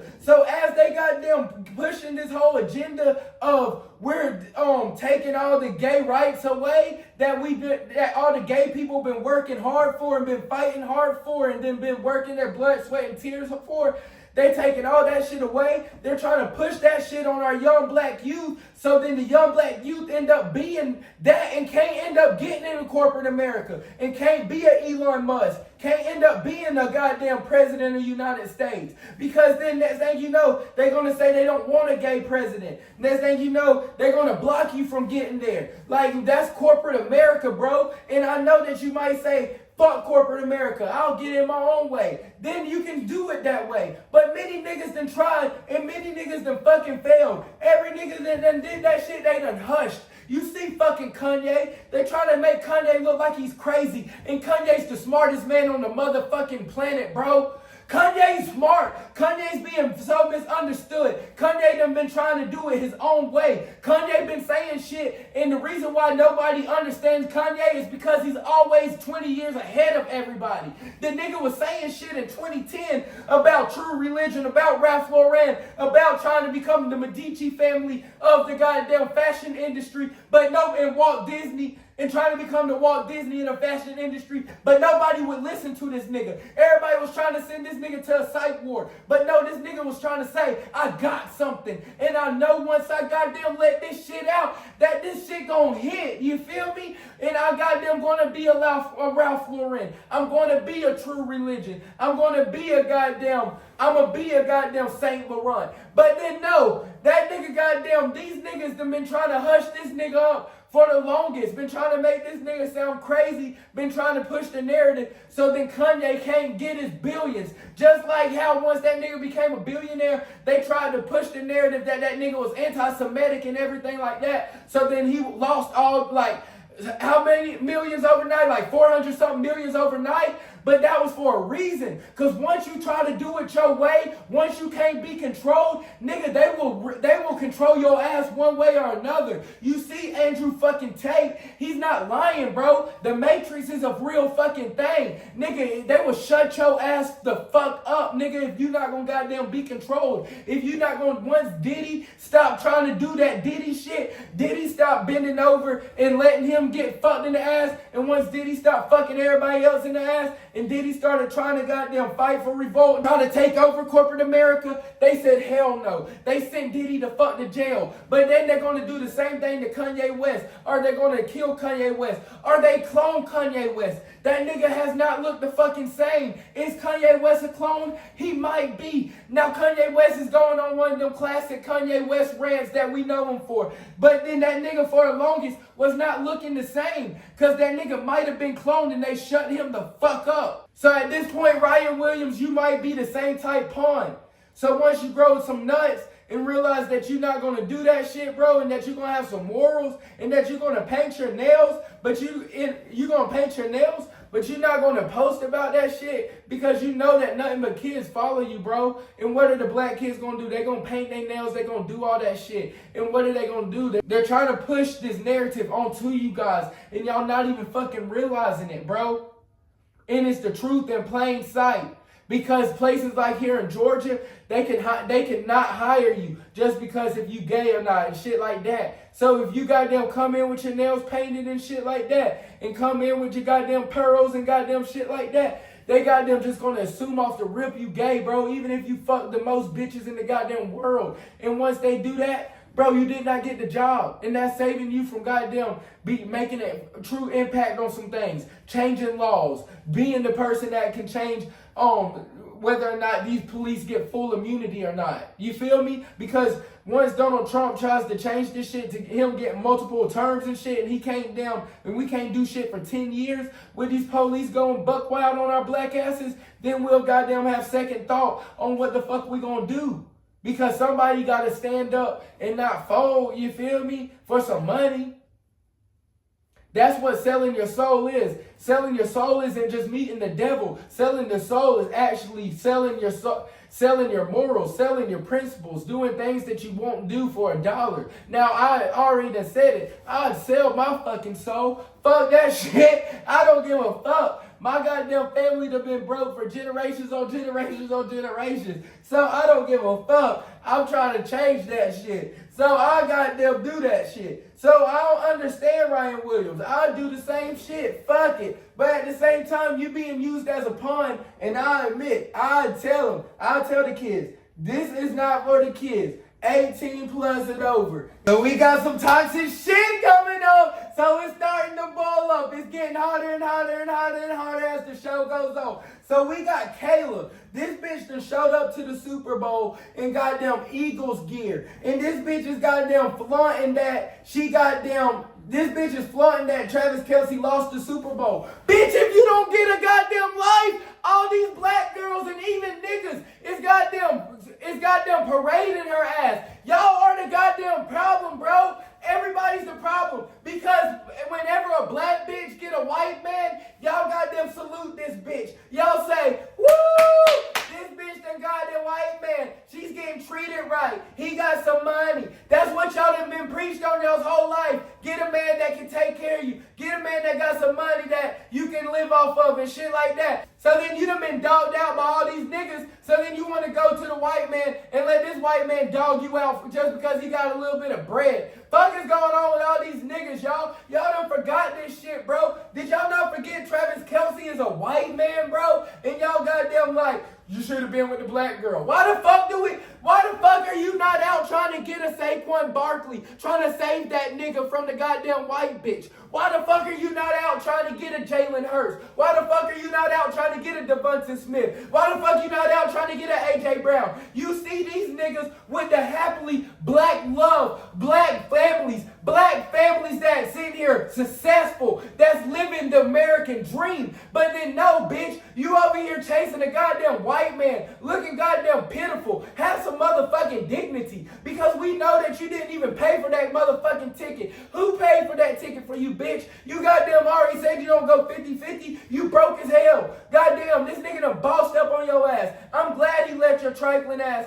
This nigga done goddamn went to a goddamn billionaire. He went to his own fucking race and he stopped fucking all of our goddamn black hoes. I'm fucking glad. This nigga goddamn went to his own race and now that he's happy. Let this nigga be fucking happy. Let this nigga be married. Bitch, I can tell you was goddamn crazy because Taylor Swift wouldn't do no shit like that. Now Taylor Swift, she might make a song or two about that nigga, but she ain't even gonna mention that shit. She ain't even gonna mention his name in the song. But no, your black ass gotta show up to the motherfucking game and shit. Taylor Swift wouldn't do that shit. That's the exact reason why he left your crazy ass. I can already tell you did too much. You was too high maintenance. He probably is not stressed. You was stressful as fuck. For a nigga that's in the NFL, he don't need no stress. He wants to come home, get his dick sucked, fuck the shit out you, and goddamn go to sleep. That's it. But then I can tell you was stressful as fuck, bitch. So then, yeah, I'm glad that he done bossed up on your ass. And he done goddamn got him a real bitch. No cap. Woo! Hold up. We getting real motherfucking toxic. And it's getting too spicy. So guess who showed up to Valentine's Day together? Cardi B and motherfucking Stephon Diggs. Now that's the most trifling shit that a bitch could ever do. But I called that shit. Flashback! You feel like Cardi B actually fucked Stephon Diggs? pregnant? Yes, I do feel like she popped that pussy while she was goddamn pregnant. That bitch ain't shit. My nigga sounded like goddamn Future. My nigga said you gonna have to fuck 10 more niggas to get over me, bitch. What Future say? Once I hit you, bitch, you a part of my collection. So I fucked you once, bitch, I can fuck you again. And that nigga put some kids in you. What that nigga said? Bitch, I put some kids in you, I already won. Hold up, that nigga ain't never gonna want you again. But I understand for Cardi B, you a trifling ass bitch. You goddamn, everybody say that your goddamn twerk wind stained, so your pussy must goddamn smell like tuna can fish. But then I understand, cause you done low-key got a bossed up and shit. Because goddamn, Offset's a broke ass nigga. And this nigga ugly in real life. All the baddies be saying that shit now and stuff. So then I guess you done goddamn bossed up and shit because this is $100 million ass nigga. You feel me? This is a rich young nigga. But then this Stephon ass Diggs nigga, bro, you the most grimy ass nigga in mankind, bro. Because niggas like this is be the nigga that fuck his teammate's girlfriend, fuck his teammate's wife, fuck his own brother's girlfriend, fuck his own brother's wife. Nigga, you was fucking her at 8 months pregnant. At 8 months pregnant, a bitch is about to blow.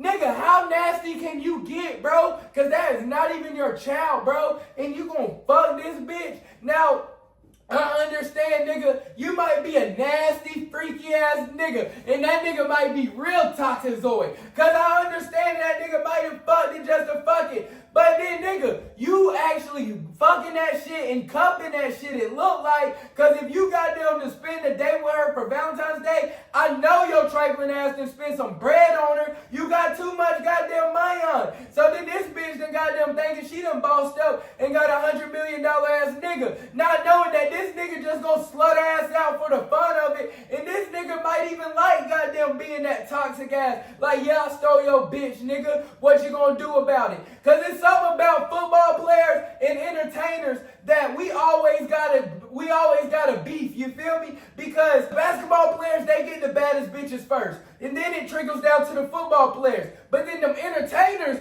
they get their bitches fucked by the football players every fucking day. So they can't stand them niggas. Cause them niggas rich as fuck. And so then this long ass nigga come in, and I know you thinking that you fucking Cardi B, you feel me? Cardi B is lit, you feel me? But then at the same time, nigga, you cuffing a hoe, bro. Nigga, she done been an industry hoe before she was even in the industry, nigga. God damn, this bitch, she was already a stripper, bro. I told you, I got a stripper baby mama. I already told you, I don't give a fuck. I already know them strippers got that good pussy and they know how to put that shit on you. But at the same time, nigga, you really goddamn cuffing and spoiling and tricking on this bitch. What the fuck? And she got a whole husband.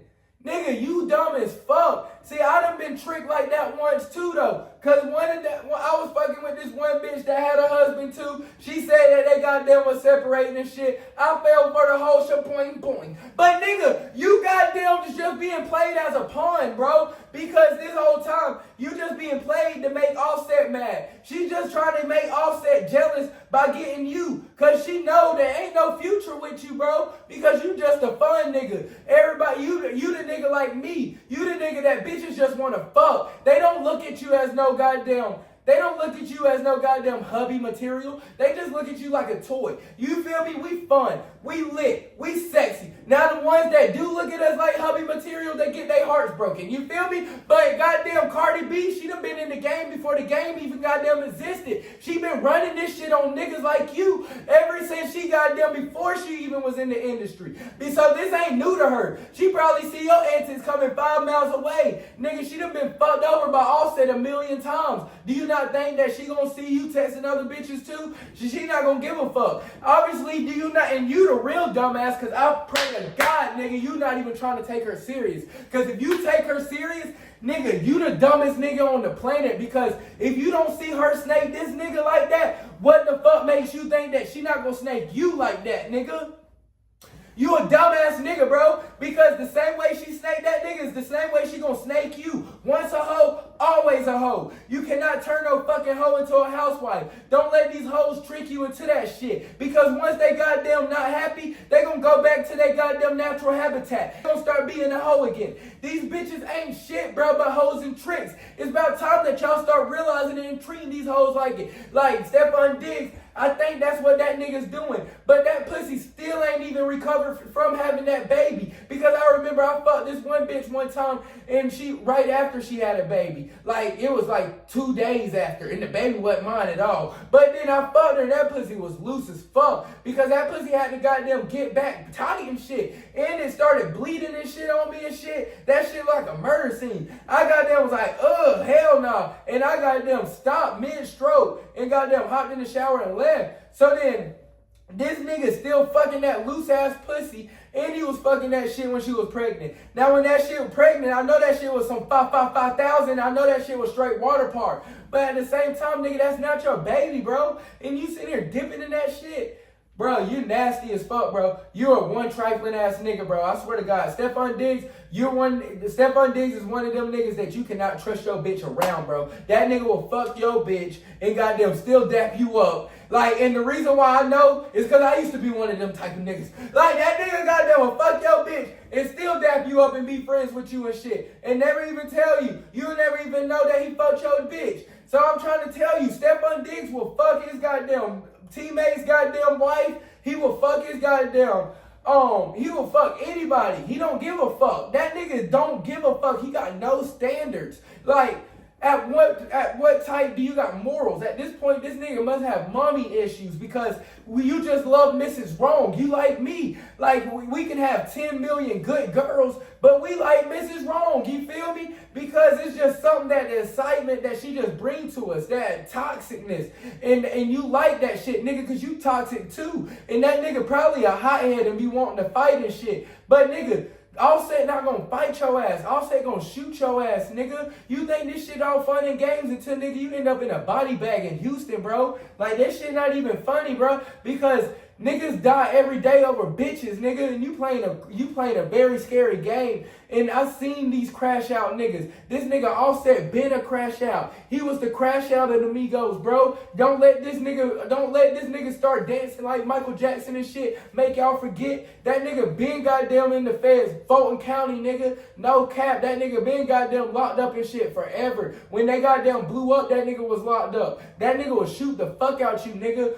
No matter how much weight you lift in the weight room, you can't stop no goddamn bullet, nigga. And you can't lift no bullet off your chest. So, hey, nigga, you better as well stop fucking that pussy right now. Because you playing a dangerous game. When you come play the Atlanta Hawks, nigga, them niggas might lit up the goddamn your shit, nigga. And next thing you know, you in the middle of some shit. All because you wanted to fuck this little light-skinned pussy bitch. And I know you know 10 million other bitches that look like her, but you want to fuck her for the excitement that come with it because you know she toxic and you know she ain't shit. So then you know that you can't even trust her. But that's another part that you even kind of like, that you can't even trust this bitch. So you like to even push her buttons and shit to bring that shit out.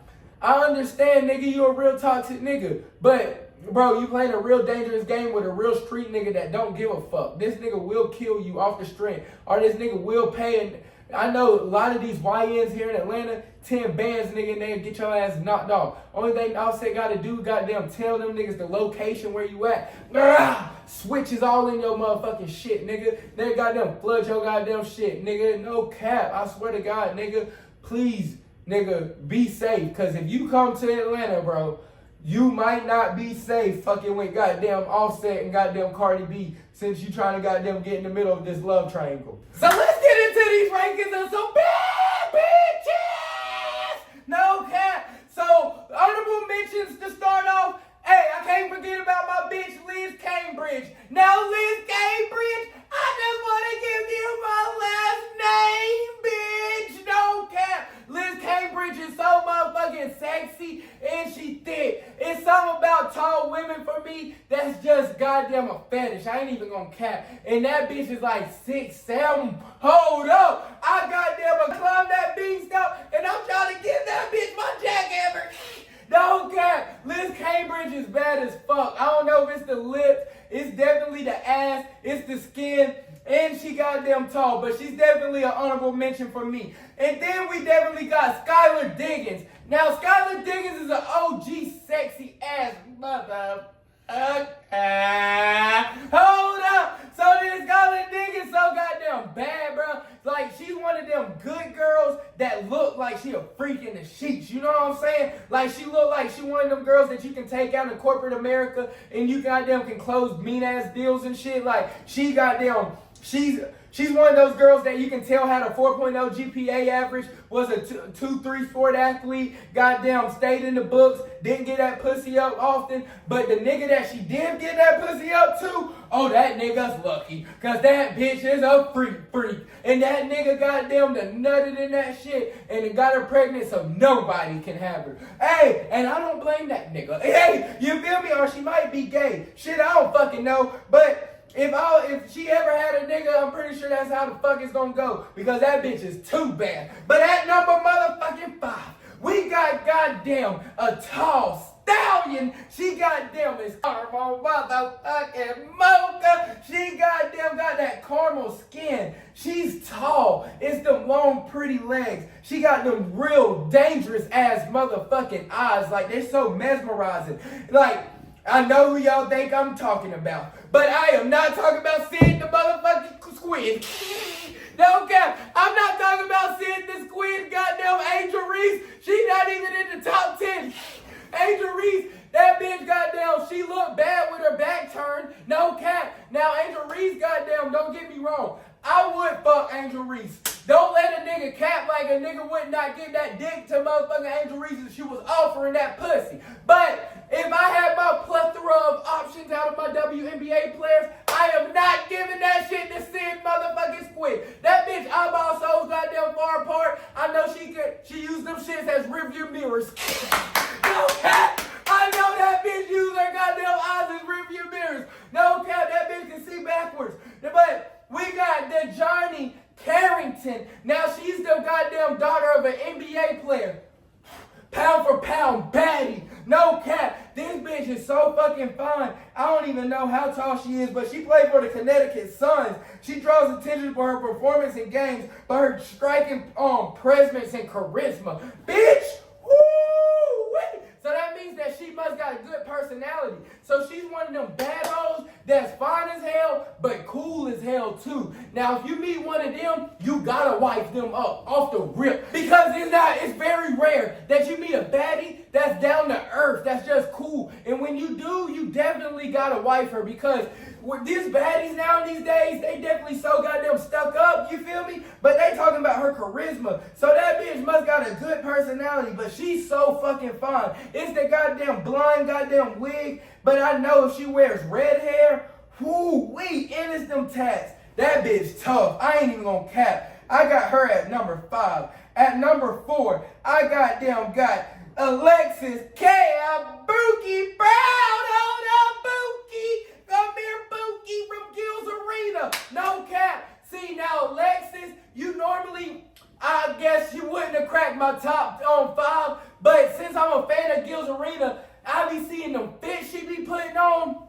Hey, Alexis, you are so goddamn gorgeous, girl. Like, she's one of them pretty girls that's so fucking nice. You can tell, like, she's one of them baddies that loves to laugh all the time. And if you can make her laugh, you can laugh her way out them goddamn draws.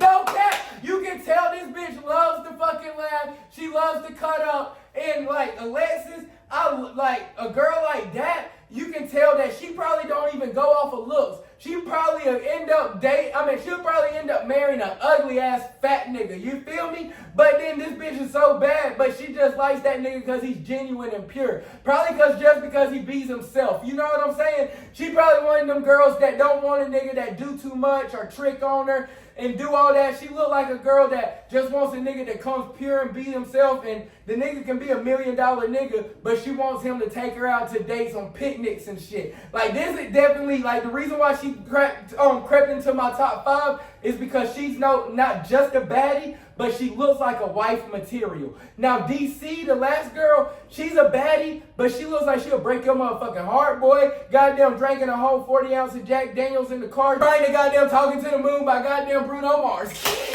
No cap. She looks like she'll goddamn break your heart. But Alexis look like if she fuck with you, just don't cheat on that bitch. And she'll do anything for you and give you the shirt off her back. Now, that's a bitch that I'm trying to goddamn get. Now, I'm gonna have to put the goddamn white bitch in there. Now, I know that a lot of you black girls are gonna get mad at me, but I'm sorry, because when we talking about baddie, like, the definition of a baddie for me is somebody that has body, charisma, personality. She looks good, and when she walks into a room, she fills the room with a presence of, I'm her, I'm that bitch. I'm the one that I'm to be fucked with. Can't nobody in this room don't nobody in this room look better than me. I got that shit put on, and even when I don't got that shit put on, I still walk in the room and niggas offer to pay my bills, but I don't even want to accept it. That's the baddies for me. That's my definition of baddie. But then this girl so goddamn beautiful, bro. Like, if we going to talk about cats and shit, she's one of them Egyptian goddamn cats from back in the day. You know them bald ass cats. She looks so goddamn like proper. Like, she looks like a supermodel. She does a little coke every now and then, but she likes to have a good time. Freaking the sheets. Like, she might even goddamn fuck another girl with you. Like, that freaky. But the girl, goddamn, is Cameron motherfucking Brink. Now, Cameron motherfucking Brink, you be having my shit on Brink. No cap, because I want to give you this dick. I'm not even lying, Cameron, because you you a bad bitch. I'm not even going cap. Like, when it comes to when it comes to pound for pound, like beauty, you cannot deny it. Like, she just carries herself like she knows she's the most beautiful girl in the room. And her features, it's from the cheekbones. Them damn things look like some peaches all the way down to her lips. She's one white girl that actually got some lips. You know what I'm saying? Normally you kiss a white bitch, it feels like you kissing a wall. No cap. But then she got some lips and it's not paid for. But then that blonde hair, you know niggas goddamn go crazy for a blondie. I'm not even gonna cap. That's one goddamn nigga's kryptonite is a blonde white bitch. It is something that damn do it to me. I'm not even gonna cap. So I definitely got her at number 3. So then at number 2, I got G-O-A-T. I got damn Bam Adebayo, goddamn Rick hairline looking ass nigga. I got his bitch at number 2 because she's the motherfucking GOAT. If you fuck her, you winning. You automatically goddamn putting babies in her and they automatically go into the league off the strength, bro. Because she's one of them bitches that's a winner. She wins at life. She wins at Monopoly. She wins at everything, bro. Like, she's one of them hoes that she don't even goddamn, like, she don't gotta dress up. Like, it's games where she was just wearing white t-shirts to the game and shit. And I still would have fucked the shit out of her. Like, she wears sweatpants and shit all the time and don't never gotta be bad. But she's so beautiful. And then the teeth and shit. Now, her gums is big as hell. I ain't gonna cap. But then her teeth is pretty as fuck. But it's just the aura that she brings. You feel me? Like, she's a powerful ass woman. It's kind of like fucking Oprah. Like, you feel me? Like, she's like the GOAT of women basketball. So how can you not put her in there? Like, Maya Moore, that bitch looks manly to me. You feel me? But Asia Wilson, that bitch is fine as hell. Bam, how you get so goddamn lucky? Damn! But then that goddamn number 1, I goddamn got Kristen. I don't even know how to say your name, KG. And I'm not talking about the pit bull from goddamn Boston Celtics because this bitch is so goddamn pretty. It's just something that do it to me. It's the eyes. It's like when she's looking at me, it's like you looking in my soul, woman. It's like you know exactly what I'm thinking before I even say it. And I want to give you I would trick on that bitch. I'm a firm believer of not tricking on no woman, but that girl right there would have all my money. No cap. I would give that girl my everything. She goddamn so fucking fine. And she goddamn bad. Like, she wear the straight hair, the curls. It's the skin. It's the teeth. Like, God took his time when he made that creation. And I know her pussy pretty. She one of them bitches that probably got a little hair on her pussy, that got a heart and shit, and that pussy hair ain't napped up and shit. That shit straight. That shit goddamn tastes probably water. And she goddamn thick. That bitch is definitely bad as fuck. She's definitely my number 1. So, hey, I've been trying to get flown out by a goddamn WNBA baddie, but these bitches don't want me. So why we goddamn still ranking these hoes? They goddamn, the shit went viral for ranking the baddest female artist in the game. They said, would you have Lotto? Now that's goddamn one of them sexy bitches. You see her walk in person and she lights up the whole fucking room, bro, like a flashlight, I swear to God. And then you goddamn got Mariah the Scientist. Now Mariah the Scientist, she looks like one of them sweet girls. You can tell she's a real good girl. She done held it down for Young Thug while he done dogged her ass out. But she ain't going nowhere. And then you goddamn got Kalani. Now, Kalani's one of them girls you know you can slut other girls out with. But she's one of them baddies that you know is like a rebel. She probably does some coke every now and then. She gonna smoke a blunt with you every single night. And she gonna definitely, and she gonna take care of you. Then you got Tyler. Now, Tyler's one of these little cute little bitches. Now, she's new to the game and shit. So she don't know how to suck your dick and eat it and swallow it down to the balls and shit. But she gonna she gonna fuck you every now and then. But if she just so pretty, you gonna be in love with her ass. Then you got SZA. Now, SZA one of these thick motherfuckers. Now, SZA, she not playing no games. SZA goddamn popping now. SZA goddamn done been on movies and shit. She ain't the same SZA from back in the day. SZA look real good. Then you got Summer Walker. Now, you can find Summer Walker in any hood. That bitch look like a goddamn stray cat. Goddamn face tattoos all over her face. Fucked up and shit. So, if I had to rate these goddamn hoes, from baddest to from baddest to not baddest, from you already know my answer. Least baddest is goddamn Summer motherfucking Walker. Summer Walker, you ugly as shit. I ain't even gonna cap. It's not even that she ugly. It's that, no, bitch, you ugly. Because it's not about whenever you put on makeup and put on wigs and put on clothes and shit what you look like. It's about what you look like first thing in the morning. And bitch, you just scared the fuck out me. I thought I was with Summer Walker. Hell no. I woke up to Jimmy Walker. No cap. That bitch goddamn scared the fuck out me. Hell no, bitch. You goddamn fooled me. Hell no, you goddamn, then I got SZA. It's not because they both dark skinned, but right now, I'm not fucking with, like, SZA looks too good of a girl to me. You feel me? Like, she's like so quiet and shy and shit. Like a nigga like me, I'm the wrong person for her. You feel me? Now, opposites do attract, but a nigga like me, I might break her heart and shit, and I don't want to do that to you, girl. But as baddie, nah, I'm going to put you at number 3. Because at number 4, I'm a goddamn put Mariah the motherfucking Scientist at number 4. Because I know if I saw Mariah in person, Mariah's one of them teeny tiny little baddie cutie little girls. Like, you going to see her and you going to think she cute as fuck. But you're not going to see her and be like, damn, I want to make that bitch mine. You feel me? Now, Young Thug did, but then I probably wouldn't because I like little meat on my bones and shit. SZA goddamn got junk in the trunk, cheap for weeks. You feel me? That bitch thickery. So I know how SZA coming. That bitch throwing that bitch back, and I ain't even gonna be able to catch that shit. You know what I'm saying? But Mariah the Scientist, she cute as fuck, but she not on SZA level. So I goddamn got Mariah at 4, SZA at 3. Then at 2, who is going to be at my 2 and number 1? Lotto or Kalani? Now that's pound for pound hard as fuck. Because Kalani, that's 2 different type of styles. That's 2 different type of aesthetics. That's 2 different type of women. 2 different type of personality. Now, Lotto is like, she was raised by her white mama. So Lotto's going to have them white traits and shit. But Kalani, she's going to have them like Mexican, Latino. She going to cook you tacos and shit. Like Lotto, she bad as fuck, thick as hell. But she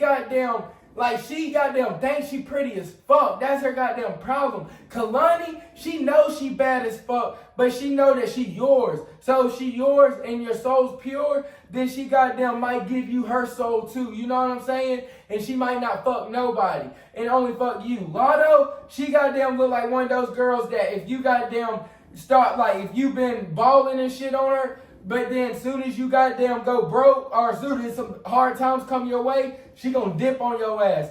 But then Kalani goddamn look like she gonna stay. So I'm picking Kalani because it's them tattoos that separated from me. Them face tattoos, not every bitch can have a face tattoo. Sexy Red is one of them. That bitch face tattoos look terrible on her. But then Kalani's face tattoos look great. Like, it's her whole aesthetic, her whole swag. Like, Kalani is a woman that I swear to God, if I ever had the chance to date Kalani, I would give her my all. Because if we broke up, it would be because you broke my heart, bitch. Because I would give you my all, bitch. I would give you all my money, what you want, bitch. I damn never cheat on you. I would never, nothing. Because that bitch so goddamn fine, bro. Like, she's everything a nigga ever wanted in his life. She got that tan, nice skin, that long, pretty hair, them dark, dangerous eyes, them soft-ass lips, that fucking, ooh, wait. Goddamn, Kalani, she can wear long hair, short hair,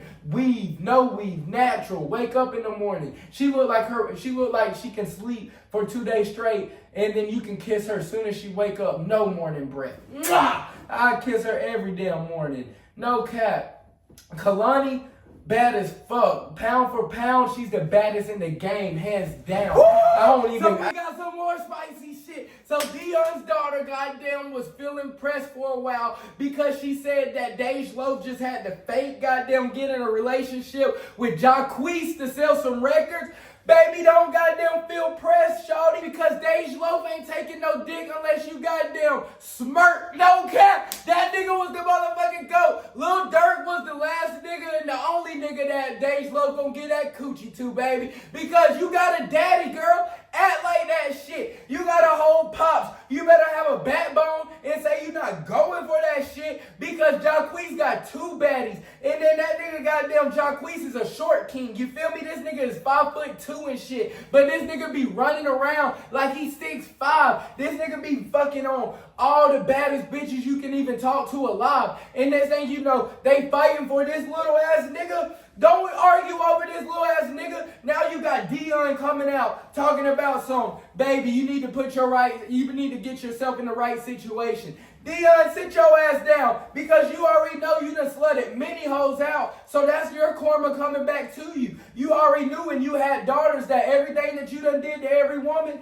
was going to come back to you out of them. And so then this is coming back through them. The same way how you was a player and you was that drippy ass nigga, they went and got the same type player and drippy ass nigga. Now this nigga can fuck on anybody. And he done went and put a baby in Dion's daughter. Now that nigga did the right thing. That nigga said he gonna be rich forever. Bitch, you don't gotta worry about trapping me. Bitch, I'ma trap you. No cap, that nigga put babies all in there. I don't even blame him. But then Dej Loaf and this nigga over there flirting and shit. If I was that nigga, I definitely would try to fuck Dej Loaf. Cause we all know studs got the best pussy, bro. Stud pussy is the best pussy. Now it's this one stud that pussy I can never forget. Because I used to always fuck that shit when I was back at home. Because I used to sell her weed back in the day. Next thing you know, she comes pull up on me. She like, well, you sell me an eighth. I'm like, hell yeah, I got you, shawty. She only dated girls. Everybody knew that shit. But nobody tried her. She wore boy clothes and shit. But she had long hair. So everybody knew like she was a stud. But she didn't look like a boy and shit. So then this bitch like, can I get an eighth? I'm like, hell yeah, I got you, shawty. I pull up. As we smoking, she like, you want to smoke? I'm like, hell yeah. So we smoking. Next thing you know, she starts kissing me. Alright, bitch, this is what the fuck you on? No cap. She said, I always had a little crush on you, Addison. I never fucked a boy and I never fucked boys, but I want to fuck you. Bitch, I want to fuck you too. Hold up. So then when she goddamn took that big ass basketball jersey off and she goddamn took off that goddamn sports bra, that bitch titties was so motherfucking big and pretty, bro. Like them dimples was not one of this. Like she not a white girl. She one of these like, but she got fair skin. You know what I'm saying? So she wasn't one of these fair skinned women with dark nipples. She had one of them fair skinned nipples, pretty as fuck, long hair. That pussy when I damn took off her pants, pretty as fuck, goddamn wet as fuck. So fucking tight, I can't even fit my dick in this bitch. I'm like, god damn. I'm like, this bitch so goddamn tight. I nutted in 0.5 seconds. I said, please. I said, I'm sorry. This ain't normally what I'm like, but this shit's some 5,000. No cap. So if I was Jacquees, I definitely would have tried to fuck Dej Loaf. Cause there's something about that stud pussy. And once they get used to that dick, they gonna fuck you for real. And they gonna call you up anytime you want to. And I mean, anytime they want that dick, and they gonna come put that shit on you. They gonna ride you, and they gonna act like they fucking girls. This bitch used to even call me daddy. But then she a whole stud. After she would put her basketball jersey and her boy clothes back on, and goddamn walk out the door. Her grandparents and shit used to think I was her homeboy. Because I guess she had because she only hung out with boys and shit. So I'm guessing her grandma's just used to dudes coming over there. She turned the music up. I'm fucking the dog shit out of her. 5,000.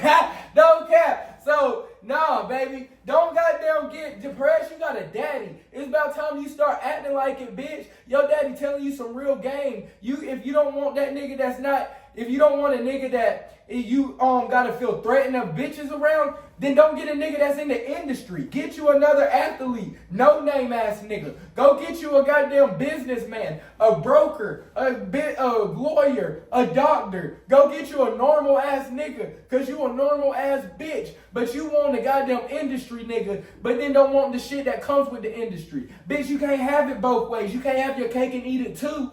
Is it time to start worrying about Yak? Is it time to start praying for Kodak? Because y'all should have been praying for my boy because my nigga been needing something. My nigga goddamn is too far gone at this point. I done seen this shit many times in the hood. My niggas done high, and my niggas done got high, and my nigga ain't never gonna come down. No cap. I'm sorry to laugh, but that shit's the truth. My nigga goddamn think Tupac and shit alive right now. And my nigga ain't never gonna come down from this high. My nigga done got laced with some fentanyl and shit. And my nigga gonna be high forever. So this Kodak and shit that y'all wanting to come back and shit, the old Kodak, he's gone. Now the only best option is for Kodak to get clean and Kodak get himself right. But he's still gonna always be off. Like this nigga ain't never gonna get right because that nigga done been laced. Once you laced with that shit, bro, you never get right. I got a cousin that's done been high since 1985. That nigga goddamn old as shit, but ain't still high as fuck. Cause that shit some real ass shit, bro. I got a whole lot of family members. I got friends that goddamn done been laced by that shit. And once they get laced with that angel dust shit, bro, that shit ain't never coming down. That nigga on that goddamn angel dust. That nigga on that K2. Kodak, you too far gone, bro. Kodak ain't never gonna get on high. Kodak is gonna be high forever. Kodak, it's time to stop just worrying for Kodak and just start praying for him. Because worrying for this nigga is too far gone. You feel me? What are we gonna do? You gonna send this nigga to rehab? So far be it. But definitely this baby mama filed for motion to get the kids. I understand because they definitely probably are gonna be in better safe care with you unless you're a goddamn junkie too. But nah, this nigga, he's starting to get like junkie stage. And I done seen many people like that. Just because you rich and you can maintain it don't mean that you still not a junkie. That nigga's a big time junkie and I think that he's too far gone and I think that nigga might be on a high that might be forever. I'm sorry. I'm tired of looking at these bummy ass goddamn streamers. These niggas goddamn rich as fuck, making athlete money, but can't fucking dress. Money cannot buy swag. I'm sorry to tell you. Money cannot buy drip. It's about how you put that shit on, bro. You can buy a whole lot of shit from Walmart, Kmart, and Toys R Us. But if you put that shit on, nigga, you looking like Diaper Daddy. Hey, you looking that nigga, you feel me? Because I just looking at Tyson Nat and I Show Speed. These are the two most lit streamers, two most richest streamers, and both of these niggas cannot fucking dress, bro. I don't give a fuck. Debate me. Kais and Nat cannot fucking dress. Just because you got somebody that goddamn tell you what's out and what's hard, nigga, you got unlimited budget, bro. I put on shit better than you, bro, and I'm broke as fuck. Imagine if I had unlimited goddamn money and I could go out and get whatever I wanted and resources. Nigga, you got all the resources and that's what the fuck you put on?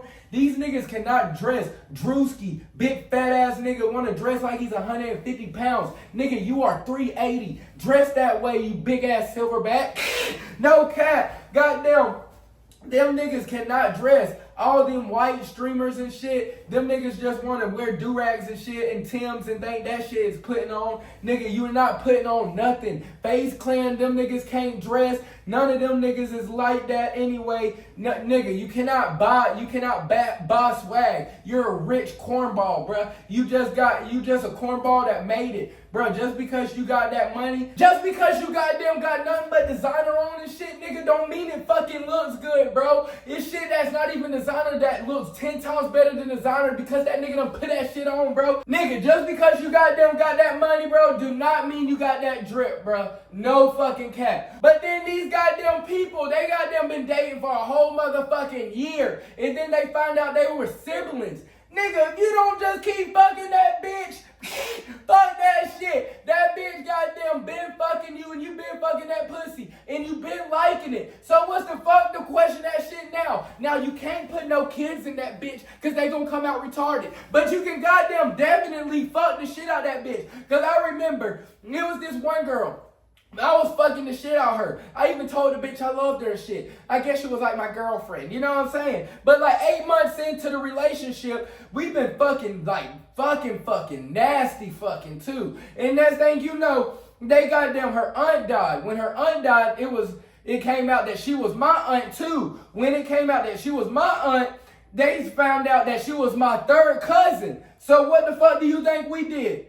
Fuck the dog shit out that bitch. No cap. I had to fuck the shit out of her because we been liking it. No cap. And then, so since we been liking it and I been said I loved you, I actually got feelings for you and shit. So why the fuck would I break up with you just because of some shit that they say that you my goddamn cousin? It don't feel like you my cousin. Hey, it's not like we had sleepovers and shit growing up. I don't really know you, bitch. I didn't know you before I goddamn even fucked you. But then when I started fucking you, now it comes out that you my cousin. So if you was like, damn, what would y'all do? If you goddamn found out that that was the girl of your dreams, bro, and then the woman that you've been searching for your whole life, and then she finally comes to you, baddie, and she's loyal, and she cooks, and next thing you know, you found out that she's your goddamn sister? Boy, I'd be fucking heartbroken. No cap. That's like if goddamn Liz Cambridge finally let me cuff that pussy up. And I started fucking the shit out of Liz Cambridge. And next thing you know, they say that she's my goddamn sister. I say, fuck that shit. Hey, fuck that shit, bitch. I've been trying to give you my last name, bitch. Way before I goddamn found that shit out. Hell no. I ain't giving that pussy up. That pussy mine. But then, to cap off the show, we goddamn got the GOAT him motherfucking self. So the GOAT goddamn got 3 wives. And we talking about Neo. Wow. Now that nigga Neo, that nigga is bald, fat. That nigga not even popping no more and still got 3 bad bitches. What the fuck am I doing wrong? Neo, just let me get a couple just on the weekends. Let me just get one. That nigga got 3 wives and niggas out here can't even get one. What the fuck, Neo? Bruh, I need my money on so I can get me a baddie too. No cap. And I can get me baddies by the pairs. Cause this nigga, he went and kissed 1, 2, and 3, and all of them were holding hands and walked them out to the show. What the fuck? That nigga's living a dream life. I'm jealous as fuck, Neo. No cap. Just mentor me. Put me under my wing. Teach me how I can get me a bitch or 3. No cap. I just want 1, 2, or 3, Neo. Please help a nigga out. But hey, that caps off the show. I love y'all niggas. I hope y'all love me. I'm gonna see y'all back tomorrow.